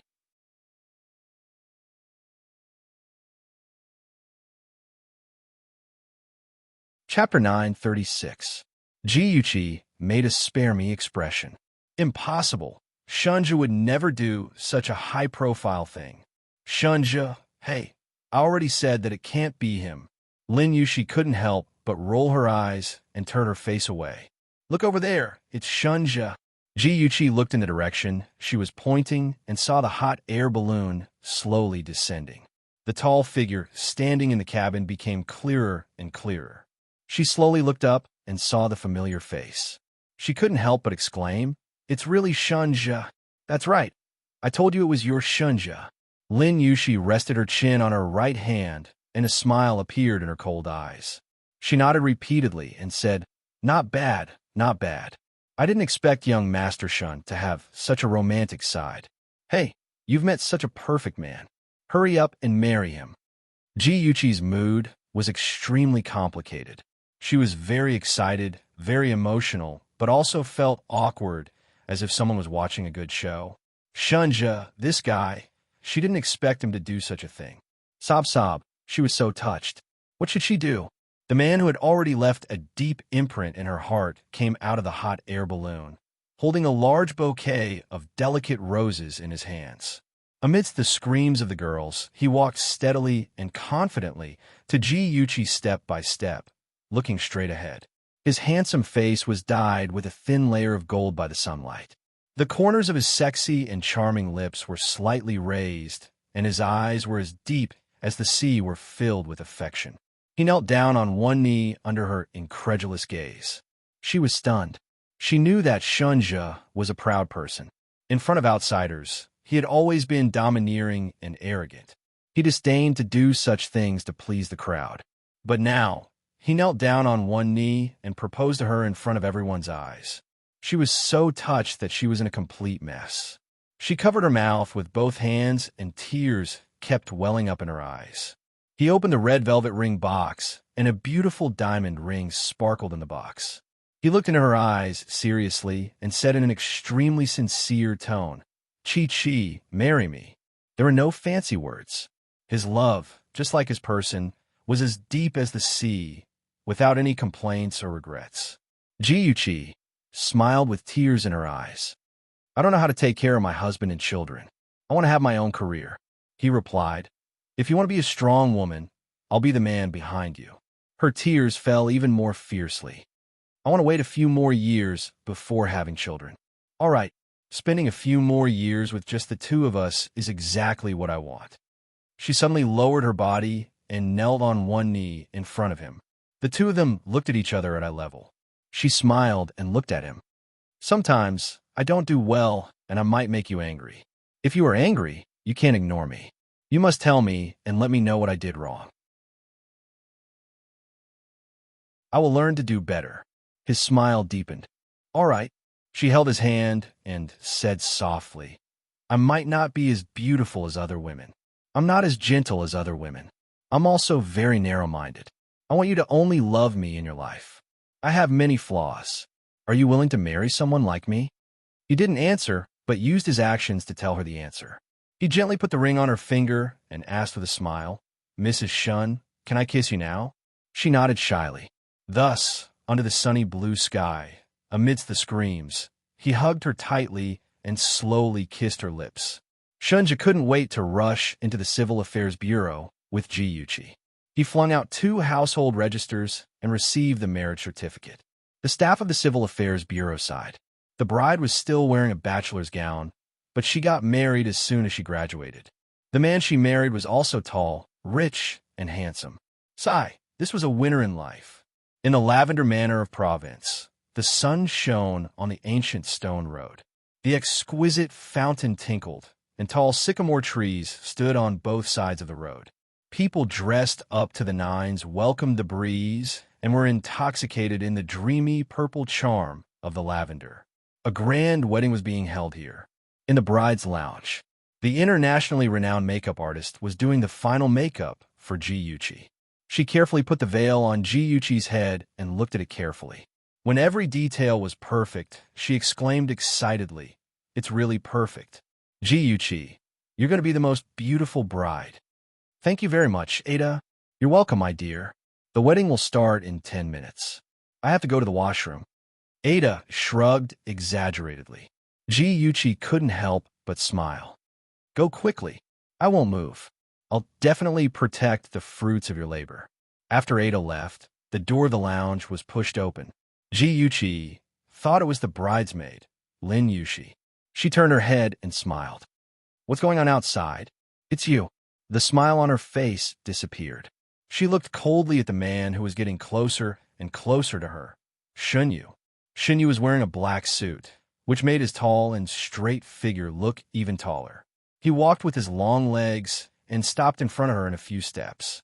On his handsome and arrogant face, the sexy and cold corners of his lips were slightly curled into a faint smile. It was as if he was meeting an old friend. Of course, one had to ignore the gun in his right hand. The black muzzle of the gun was aimed at Jiyuchi's heart. He raised his eyebrows, like a devil revealing his fangs. "Come with me, my dear sister-in-law." Jiyuchi spread her arms and spread her hands. "Please look at my outfit. Do you think my boss will agree if I go with you now?" Shenyu's smile didn't change. He raised the gun. "Do you need me to remind you of your current situation? Whether you're willing or not, you have to go with me." "I say, second young master Shun, I'm really worried about your IQ.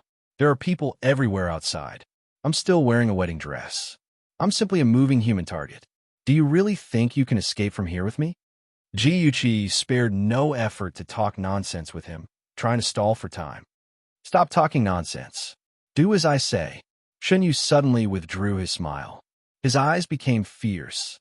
He strode forward and pressed the muzzle of the gun against her neck. One hand clamped on her waist, and he forcefully dragged her to the door. Ji was a little regretful. If she knew that the wedding day would not be peaceful, she would have hidden a dagger on her. Now, she was being held hostage by Shenyu. She could only follow him with Gigai. Shenyu, are you holding me hostage to threaten Shinja? Have you ever thought about the serious consequences of doing so? Even though she was being held hostage by him, her mind was very clear. She tried to persuade him to give up in another way. I've now been taken away by Shinja. What bad consequences are you worried about? Since Shinja treasures you so much, I'll let you die in front of him. Tell me, will he go crazy with pain? Shinju pressed the muzzle of the gun against her throat. His fierce eyes were like a beast. She was not afraid. Instead, she laughed. You're a smart person. You won't do such a stupid thing. If I guessed right, you've already arranged everything. You'll quietly take me away and then threaten Shinja to hand over the Shun group to you. Am I right? She delayed for at least 3 minutes. No one came. There was only one possibility. Shinju had controlled the situation outside. Shinju raised his eyebrows. You're really smart. I'm already considering whether to take you as my woman. While speaking, his movements were not slow at all. He took her to a secluded safety passage. In the empty underground corridor, there was not a single shadow. The footsteps of the two people were particularly clear. A black Land Rover was parked in the underground garage. Shinju took her to the Land Rover. Click, click, click. Another person's footsteps suddenly sounded in the quiet garage. The man's handsome and proud body, facing the weak light, was set off by him. He was wearing a white suit, which complemented Ji-Yuchi's white wedding dress. His handsome face was expressionless. His cold gaze slid past Shinju and finally landed on Ji-Yuchi, who was in his arms. Where do you plan to take my wife? The cold voice was like a sharp sword piercing through the air, cold and silent. Shinju leaned the muzzle of the gun against Ji-Yuchi's neck and said coldly, I didn't expect you to come so quickly. Shinja took 2 steps closer. His gaze was indifferent, without any emotion. Let go of Chi-Chi. I'll give you whatever you want. Shinju raised his chin and laughed mockingly. Huh, you're really generous. I want the Shin group back in my hands. No problem. Shinja did not hesitate. Shinju's eyes became fanatical. He said loudly, I also want all of the Shun family's property. I'll give it all to you. It was an unusually calm sentence, as if he was talking about today's weather. Since you're so straightforward, then sign this share transfer agreement. Shinju held the gun in one hand and quickly took out a document from his bosom and threw it at Shinja's feet. Shinja glanced at Ji-Yuchi. His deep eyes hid a touch of relief, as if comforting her, telling her not to worry. Ji-Yuchi's lips curved. In fact, the moment he appeared safely, she did not have the slightest bit of worry in her heart. As long as he was fine, it was fine. The moment Shinja bent down to pick up the document, Shinju focused most of his attention on him, in case he suddenly played tricks. Shinja did not even look at the document. He directly took out a gold pen from his pocket and signed his name. Shinju grabbed Ji-Yuchi tightly and said to Shinja, throw the document over and step back 5 meters. Shinja listened to him and threw the document about 1 meter away from him. Then he stepped back a few steps. I've done as you said. Now, please let go of my wife. Shinju's lips curved into a strange arc. What's the hurry? After I confirm that the signature is correct, I'll naturally let her go.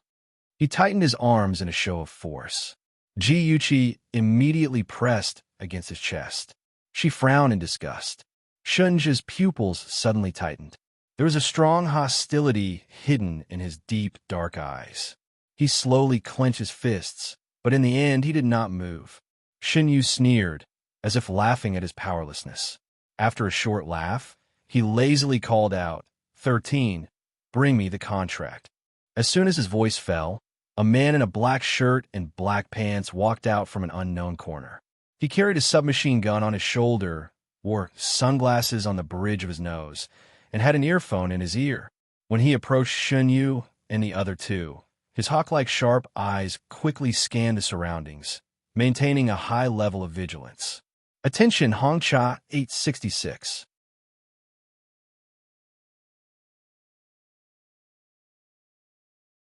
Chapter 9:37.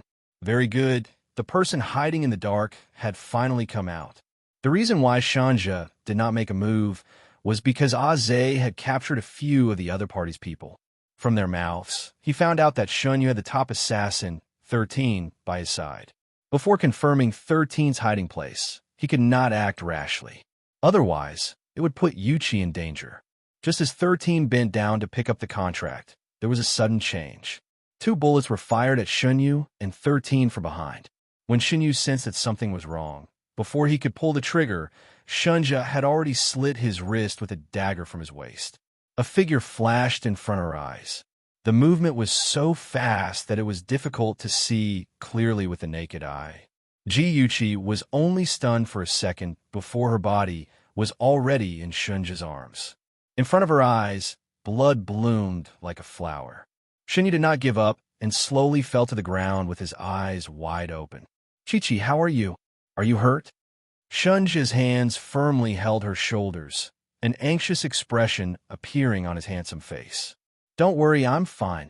Although she said that she was fine, when she recalled that the dagger had just brushed past her ear and even felt the sharp blade, her body instinctively broke out in cold sweat. His palm moved to her waist and hugged her tightly. His deep eyes reflected her charming figure. The tight corners of his lips slowly relaxed and curved into a warm smile. Your wedding dress was ruined. Fortunately, I asked the designer to design a few more sets. His broad chest gave her an endless sense of security.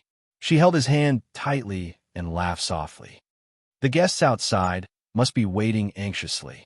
It's okay, we're the main characters today. Let's go. I'll accompany you to the dressing room and change your clothes. He hugged her. From beginning to end, he did not look at Shunyu, who was lying on the ground. Yuchi was a little worried. She turned back and looked at Shunyu, whose wrist was still bleeding. What about him? That shot just now, it won't kill him, right? That's just an anesthetic, making him unconscious. Today is our big day. It's not good to kill. If it weren't for this, Shunyu would very likely migrate to Heavenly Kingdom. As soon as Shunja's voice fell, footsteps suddenly sounded in the quiet garage. A man and a woman slowly walked over. Walking on the right was a tall and beautiful woman wearing a black spaghetti-strap dress. She flipped an exquisite pistol in her hand. Walking alongside her was the expressionless Aze. That beautiful woman raised her eyebrows and smiled. Her clear voice was like the babbling of a stream. Boss, madam, the two of you should hurry up and change your clothes. Leave this to me and Aze. It turned out that the people who were hiding in the dark and shooting at Shunyu and 13 were Aze and his elder sister, Lan Fei. Yuchi smiled and nodded. Thank you, Sister Fei Aze.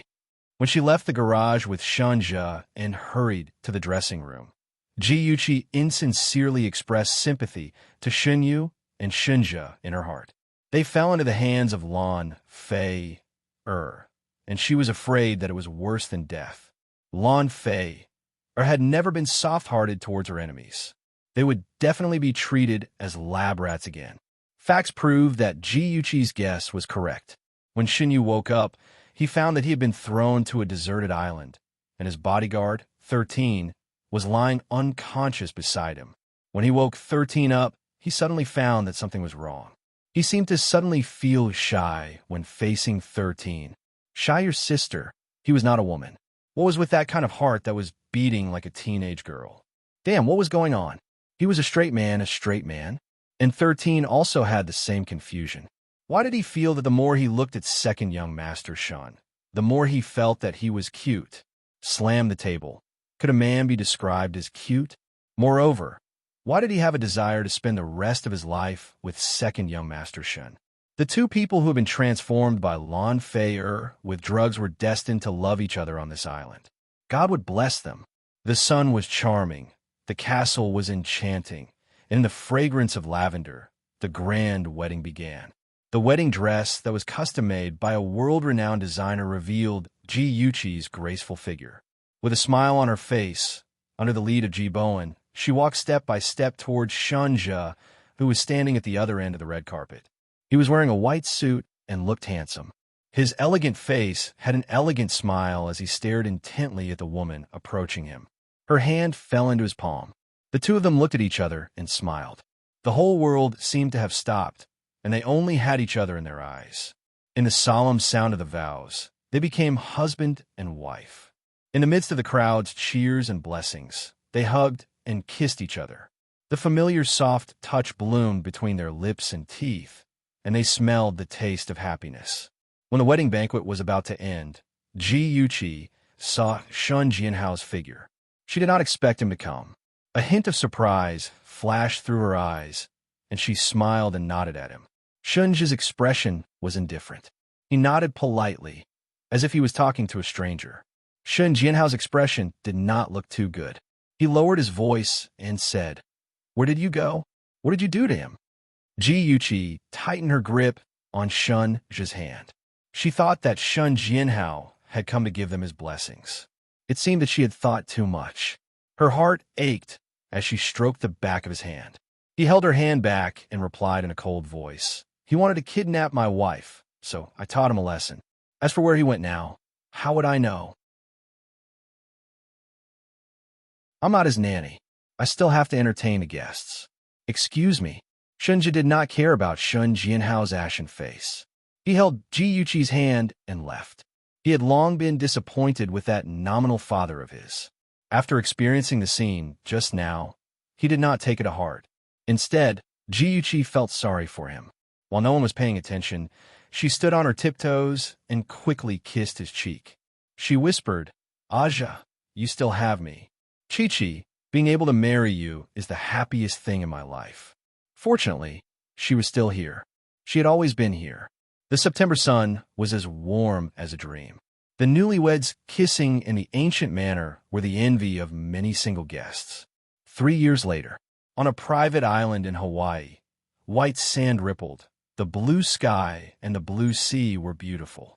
Under the setting sun, the warm afterglow sprinkled on the sea. It was golden and dazzling, as if it was covered with a layer of gold. Ji Yuqi lay comfortably on a deck chair under a huge parasol, enjoying a leisurely time.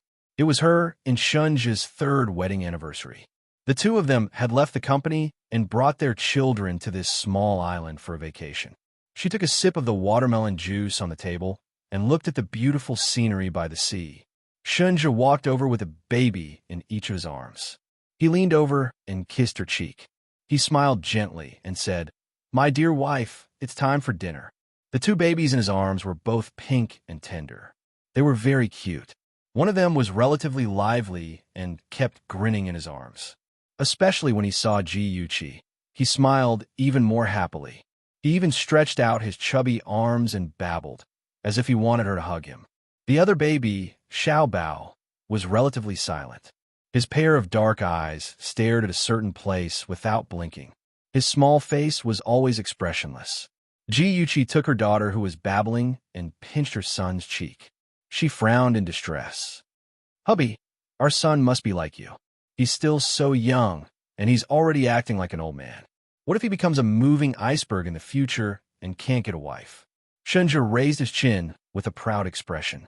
"Who said my son can't get a wife? He has inherited all the good points of the two of us. He will definitely become the target of girls. However, my son must learn from his daddy. He must be loyal to one woman and can only love one woman." Ji Yuqi found it funny. "Are you praising yourself or educating your son?" Young Master Shun said shamelessly, "Both." Unexpectedly, her son, who was just 6 months old, seemed to despise his shamelessness and rolled his eyes. Ji Yuqi was so shocked that she almost couldn't finish her sentence. "Ho hubby, can the baby understand what we're saying?" Shunji kissed the baby's cheek hard. "Baby is indeed my son. You're so smart. Good son, let's hear you call me daddy." The baby was stared at by the two of them. He didn't cry or make a fuss. His little face was still serious as he spat out a word. Daddy. Ji-Yuchi was so happy that she was about to cry. She kissed her son fiercely and rubbed his soft hair. She said excitedly, Baby can speak. Baby, hurry up and call me Mommy. The baby's black eyes stared at her without blinking, as if it was thinking about how to pronounce the two complicated syllables Mommy. Ji-Yuchi's daughter, who was in her arms, was indignant that both her daddy and Mommy had turned their attention to her older brother. She waved her little fists and meowed. Meow meow. This girl actually wanted to call her Mommy, right? Ji-Yuchi was shocked. She finally burst into tears. Our precious daughter can speak too. I'm so happy. I want to quickly tell Daddy and Ahon. Only when one became a parent would one understand the pride of being a parent. They would never forget the first words their children said. Shunja was also deeply touched. He kissed her cheek and said gently, Let's hurry back to the room and tell them the good news. Daddy, meow meow. Two childish voices sounded at the same time.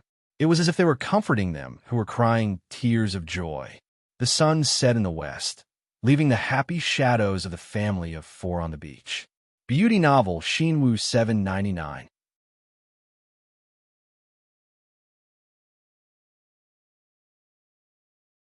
Chapter 938. In the ward, the woman on the hospital bed looked pale. Even though she was unconscious, her delicate brows were tightly knitted together as if she was in pain. Shinja sat beside her and placed his broad palm on her cold forehead. He looked up at the attending doctor. How is she?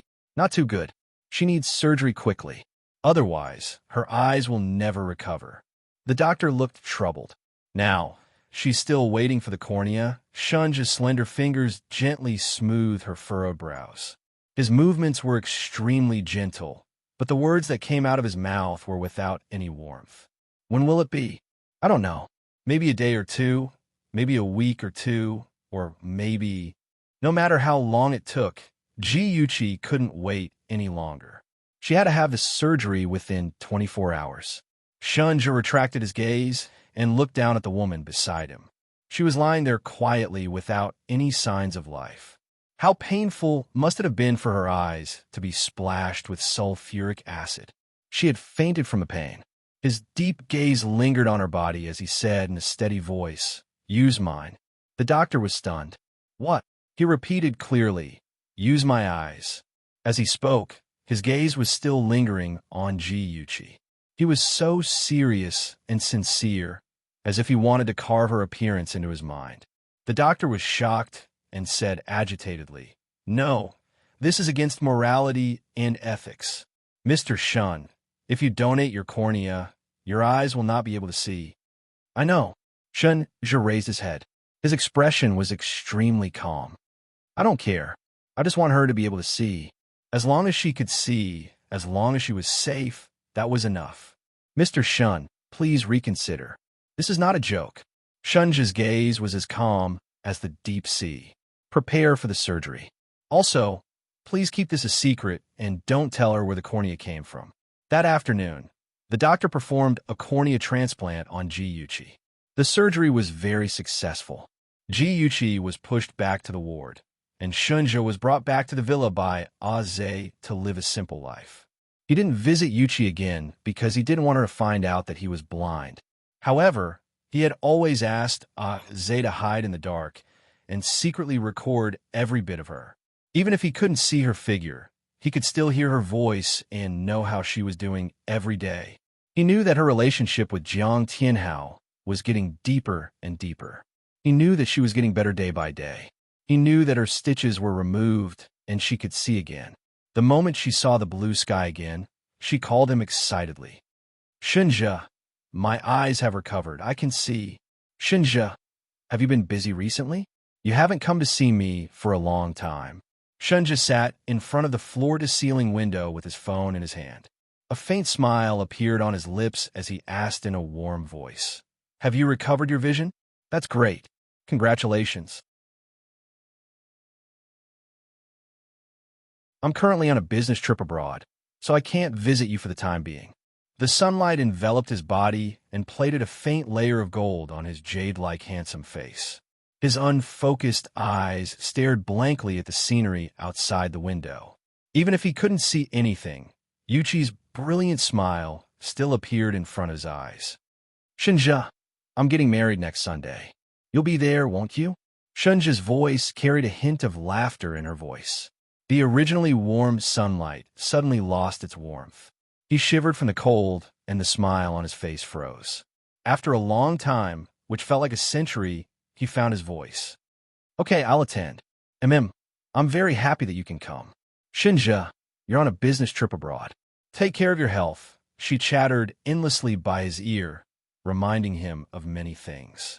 He listened attentively to her every word, and slowly became intoxicated by her gentle voice. He suddenly had an illusion that she was actually sitting by his side, forever by his side, and would never leave. Yuchi, what? His cold lips parted slightly. In the end, he chuckled softly. Nothing. You'll be the most beautiful bride. I love you.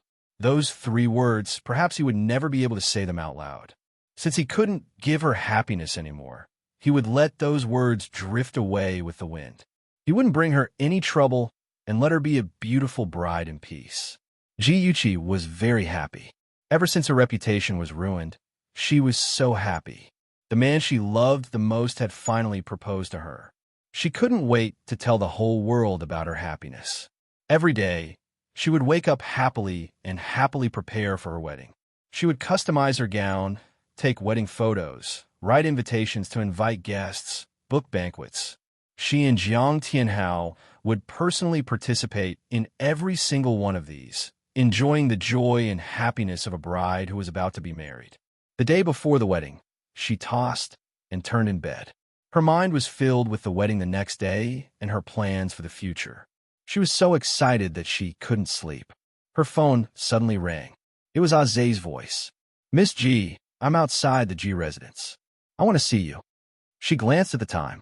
It was already past 9 o'clock. That was strange. Why was Aze looking for her so late at night? There was a car parked by the road outside the pitch-black courtyard. Jiuchi knocked on the car window, and the door opened. She sat in the front passenger seat and asked curiously, Aze, why are you looking for me so late at night? Aze looked at her deeply. His dark eyes were deep and gloomy, as if he was hiding a lot of things on his mind. His thin lips were tightly pursed, and there was an indescribable aura around him that made people feel uncomfortable. She didn't understand and called out again, Aze, did something happen? Aze thought of Shunja's words and finally suppressed his emotions. He looked away stiffly and took out a box from his arms. He said expressionlessly, Young master has something to do and can't attend the wedding tomorrow. This is his wedding gift to you. As long as Jiuchi asked, Shunja would never refuse. Since he said that he couldn't leave because he had something on, something big must have happened. Jiuchi was a little worried and asked, What happened? Did something happen at the company? Aze was silent for a long time. Young master was on a business trip overseas and got into a car accident. He's still recuperating overseas. Jiuchi was shocked and asked nervously, Car accident? How did that happen? Is he okay? Aze's gaze was complicated and his voice was low. His head injury caused him to lose his sight. It's possible that he won't be able to recover. Losing his sight? How could this happen? She had lost her sight before and knew the pain of not being able to see anything.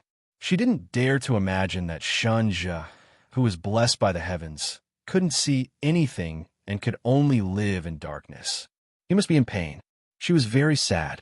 Her nose was sour and her tears fell uncontrollably. This is for you. Aze stuffed the box in her hands and said in a low voice, Young master said that he's fine now. You should be a happy bride and don't be sad for him. Shinja didn't need sympathy now. He was so proud and definitely didn't want her to see his weakness. She quickly wiped away her tears and tried to smile. Aze, thank you. Please tell Shunja that I'm very lucky to have him as a friend. Let him rest well overseas, and I'm looking forward to his return. Back in the room, she opened the box and saw a beautiful aquamarine necklace. The pure aquamarine was like the enchanting sea. Under the light, it reflected a bright brilliance and was so beautiful that she couldn't look away. She could tell that it was a very expensive necklace. However, no matter how expensive it was, it couldn't be compared to his feelings. In the end, she put on a necklace and walked on the red carpet with this heavy heart. She walked towards her future husband, Jiang Tianhao. Mr. Jiang Tianhao, do you take Miss Ji Yuqi as your wife? No matter if she's sick or healthy, rich or poor, you will always be loyal to her until you leave this world? I do. Miss Ji Yuqi, do you take Mr. Jiang Tianhao as your wife? No matter if he's sick or healthy, rich or poor, you will always be loyal to him until you leave this world? I do. I declare you husband and wife. No one can separate you. The groom, please lift the bride's veil and use a kiss to witness your vows. The newlyweds looked at each other affectionately. In the cheers of the guests, the groom bent down and kissed the bride's beautiful face. Shunja sat in the most inconspicuous corner, listening to Ji Yuqi's vows and the cheers from the people around him. His expression was very calm. His lips even curved into a warm arc. His once deep and charming eyes were now only left with a vacant look. Even if he couldn't see anything, he still wanted to personally witness her happiness and hear her laughter. Whether you know it or not, I've always wanted to accompany you and protect you. Even if you don't love me, even if you're married to someone else today. When Ji Yuqi was leaving the church, surrounded by friends and relatives, she inadvertently turned back and saw Shun just sitting in the corner. His lifeless eyes were looking into the distance. She was surprised at first, then suddenly felt very uncomfortable. She wanted to go over and talk to him, but Jiang Tianhao suddenly carried her up. The surrounding guests cheered. She was carried by Jiang Tianhao and walked further and further away until Shunja's figure was buried in the crowd. When they met again, she was covered in blood and curled up in the corner, crying in fear. He held her in his arms and comforted her gently. Chi-Chi, don't be afraid. I'm here. She trembled all over and cried incoherently. I didn't want to kill him. It was him. He bullied me. What should I do? I killed someone. Jean Mingyao wanted to rape her. When she resisted, she accidentally stabbed him in the chest with a knife. She really didn't do it on purpose. Don't be afraid. I'm here. Nothing will happen. He pressed her head against his chest. His slender fingers stroked her sticky hair that was wet with blood. His low and gentle voice had a magical, soothing power. He said, Chi-Chi, you just had a dream. Sleep for a while and wake up. Everything will be fine. She believed his words and felt that it was just a dream. She leaned in his arms and fell into a deep sleep with extreme fatigue after the fear. When she woke up, she was in Shunja's villa. She had already changed into clean pajamas. Her hair and body did not have the unpleasant smell of blood, and there was a faint fragrance. She did not see Shunja. She jumped off the bed barefoot and ran downstairs, looking for him everywhere. Aze said, Young master went abroad for a business trip. Shunja, that fool. Even now, he still wanted to deceive her and let her live in a world without fear. The moment she saw the news of Shunja going to jail, Ji Yuqi's tears fell like rain. She shook her head. Shunja didn't kill anyone. Why did he turn himself in? Why did he take the blame for me? I want to go to the police station. I want to turn myself in. I want them to release him. She was the murderer, not Shunja. She couldn't let him go to jail. Add. Honsha 866.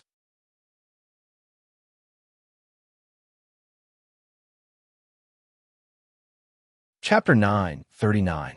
She ran out of the villa barefooted like a madwoman, not caring that she was still wearing her pajamas. Aze quickly stopped her and shouted, Are you crazy? Young master sacrificed himself to protect you. Don't let him down. Get out of my way. I can't let him go to jail for me. She screamed and kicked until she finally broke free from Aze's hold. Like a mental patient, she rushed into the police station in a mess. Her eyes were bloodshot as she screamed, I'm the murderer. But the police thought that she was mentally ill and didn't believe her at all. Shunja created perfect evidence to prove that he was the real murderer of Jean Mingyao. The CEO of the Shun Group became a prisoner. The whole living city was in an uproar, and the Shun Group's share price plummeted. Shun Jianhao hated Shun Jia to the core and cut off all ties with Shun Jia in front of the media. He even added insult to injury by saying that Shun Jia had been autistic since young and that his mental state wasn't very good. Shun Jia, who was favored by the heavens, became a mental patient and a murderer overnight. He was sentenced to 10 years in prison. Shinja, why did you do this? You know that I'm a murderer. Why did you take the blame for me? He said, because I love you. In the visitation room, Ji Yuqi's tears rolled down her cheeks through the glass. Shinja couldn't see her tears, but he could hear her crying. Her cries were transmitted to his ears through the microphone. It was like a sharp knife cutting into his heart. His heart ached as he reached out his hand to wipe her tears, but his hand was blocked by the thick glass. Seeing his extended right hand and lifeless eyes, her tears fell even more fiercely. Like a broken string of pearls, she couldn't stop crying. She cried until she almost fainted. Her soft sobs whipped his heart. His heart ached as he comforted her. Chi-Chi, don't cry. How could she not cry? She had almost cried all the tears in her life. She said sadly, why are you so silly? I can't even return your love. Why are you so silly? He knew that he wouldn't get anything in return, but he still gave so foolishly. He was too silly. Shinja only smiled and didn't answer. It was only when the prison guard reminded him that the time was almost up that he said his last sentence. Chi-Chi, if you don't love Jiang Tianhao anymore, can you love me? She broke down and cried. She didn't deserve it. She didn't deserve his love. 7 years later, the warm sun dispersed the mist, and the lush pines and cypresses in the cemetery stood tall and straight. A man in a black suit stood in front of a tombstone, his slender fingers caressing the tombstone. His eyes were slightly lowered, and there was a thin layer of mist on his long eyelashes. His thin lips curved, and his voice was gentle and soft. Chi-Chi, long time no see. He had waited for a long time, but instead of receiving her love, what he received was the news of her falling off a cliff and passing away. At that moment, he felt as if a part of his heart had been emptied, and he was no different from a walking corpse. She smiled shyly at the photo on the tombstone, just like when they first met. His fingers caressed her cheek longingly, and he whispered in her ear, Chi-Chi, just you wait. I will avenge you. During the years in prison, he had already asked Aze to investigate the truth of the matter. He knew that Jiang Tianhao and Yi Zissou had colluded to kill Yuqi. This time, he came back to collect the debt on behalf of Yuqi. A month after Yuqi's death, Jiang Tianhao and Yi Zissou couldn't wait to get their marriage certificate. Even so, Jiang Tianhao didn't dare to admit that Chen was his and Yi Zissou's illegitimate child. In front of the public, he had always been a good husband who deeply loved Ji Yuqi. He couldn't destroy his own image. At first, Yi Zissou expressed her understanding, but gradually, she began to feel unreconciled and wanted to restore his identity as her son. However, Jiang Tianhao firmly refused, and the couple gradually became conflicted. As a successful man, many women flocked to Jiang Tianhao, wanting to win his favor. Even if they didn't have any status, they were willing to be his mistress. At first, Jiang Tianhao knew how to refuse, but later, as his relationship with Yi Zissou deteriorated, he simply raised a mistress. Who knows which mistress he had? Paper can't wrap fire. Jiang Tianhao's affair was eventually revealed to Yi Zissou.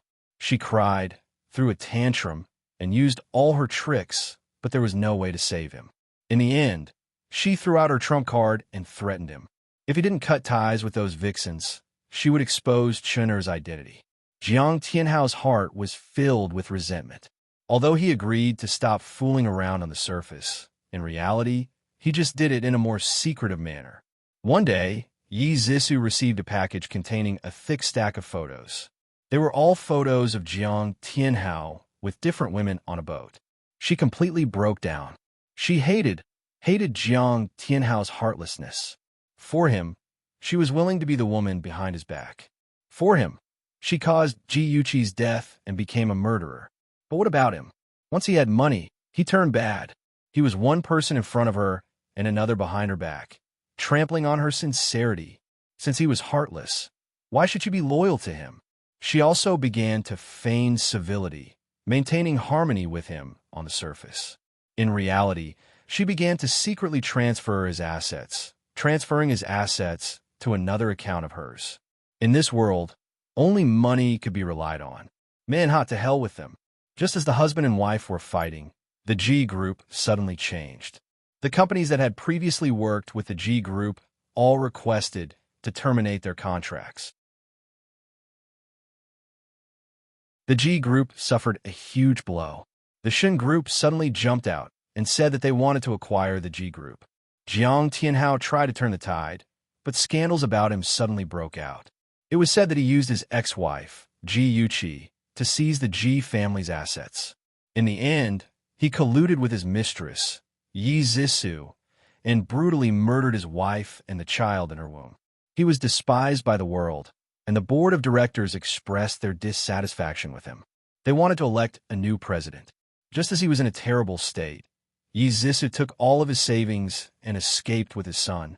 Shunja successfully acquired the G Group and chased Jiang Tianhao and his lackeys out of the company. He returned to his empty villa alone, still dreaming that he would be able to make a comeback one day. However, 2 police officers rushed over and arrested him. It turned out that after Yi Zhisu escaped with the money, she was arrested by the police. It was unknown what happened during the escape, but she kept screaming, "Ghost, ghost, ghost." She spilled the beans like a bamboo tube, telling the police in detail how she and Jiang Tianhao killed Ji Yuqi. 7 years after Jiang Tianhao and Yi Zhisu committed the crime of intentional homicide, their crimes were finally exposed, and they were arrested and sent to prison. Although Shunja had acquired the G Group, he had always maintained the original structure of the G Group. He adopted the child of a side relative of the G family under his name and raised and taught him personally. When he grew up, he let him inherit the old G Group. He adopted 12 children in his lifetime. They were of different skin colors and came from all over the world. He groomed them into outstanding talents in various fields. He built a business empire. He was the legend of Ing City. He never married. Legend has it that he once loved a woman. Her name was Ji Yuqi.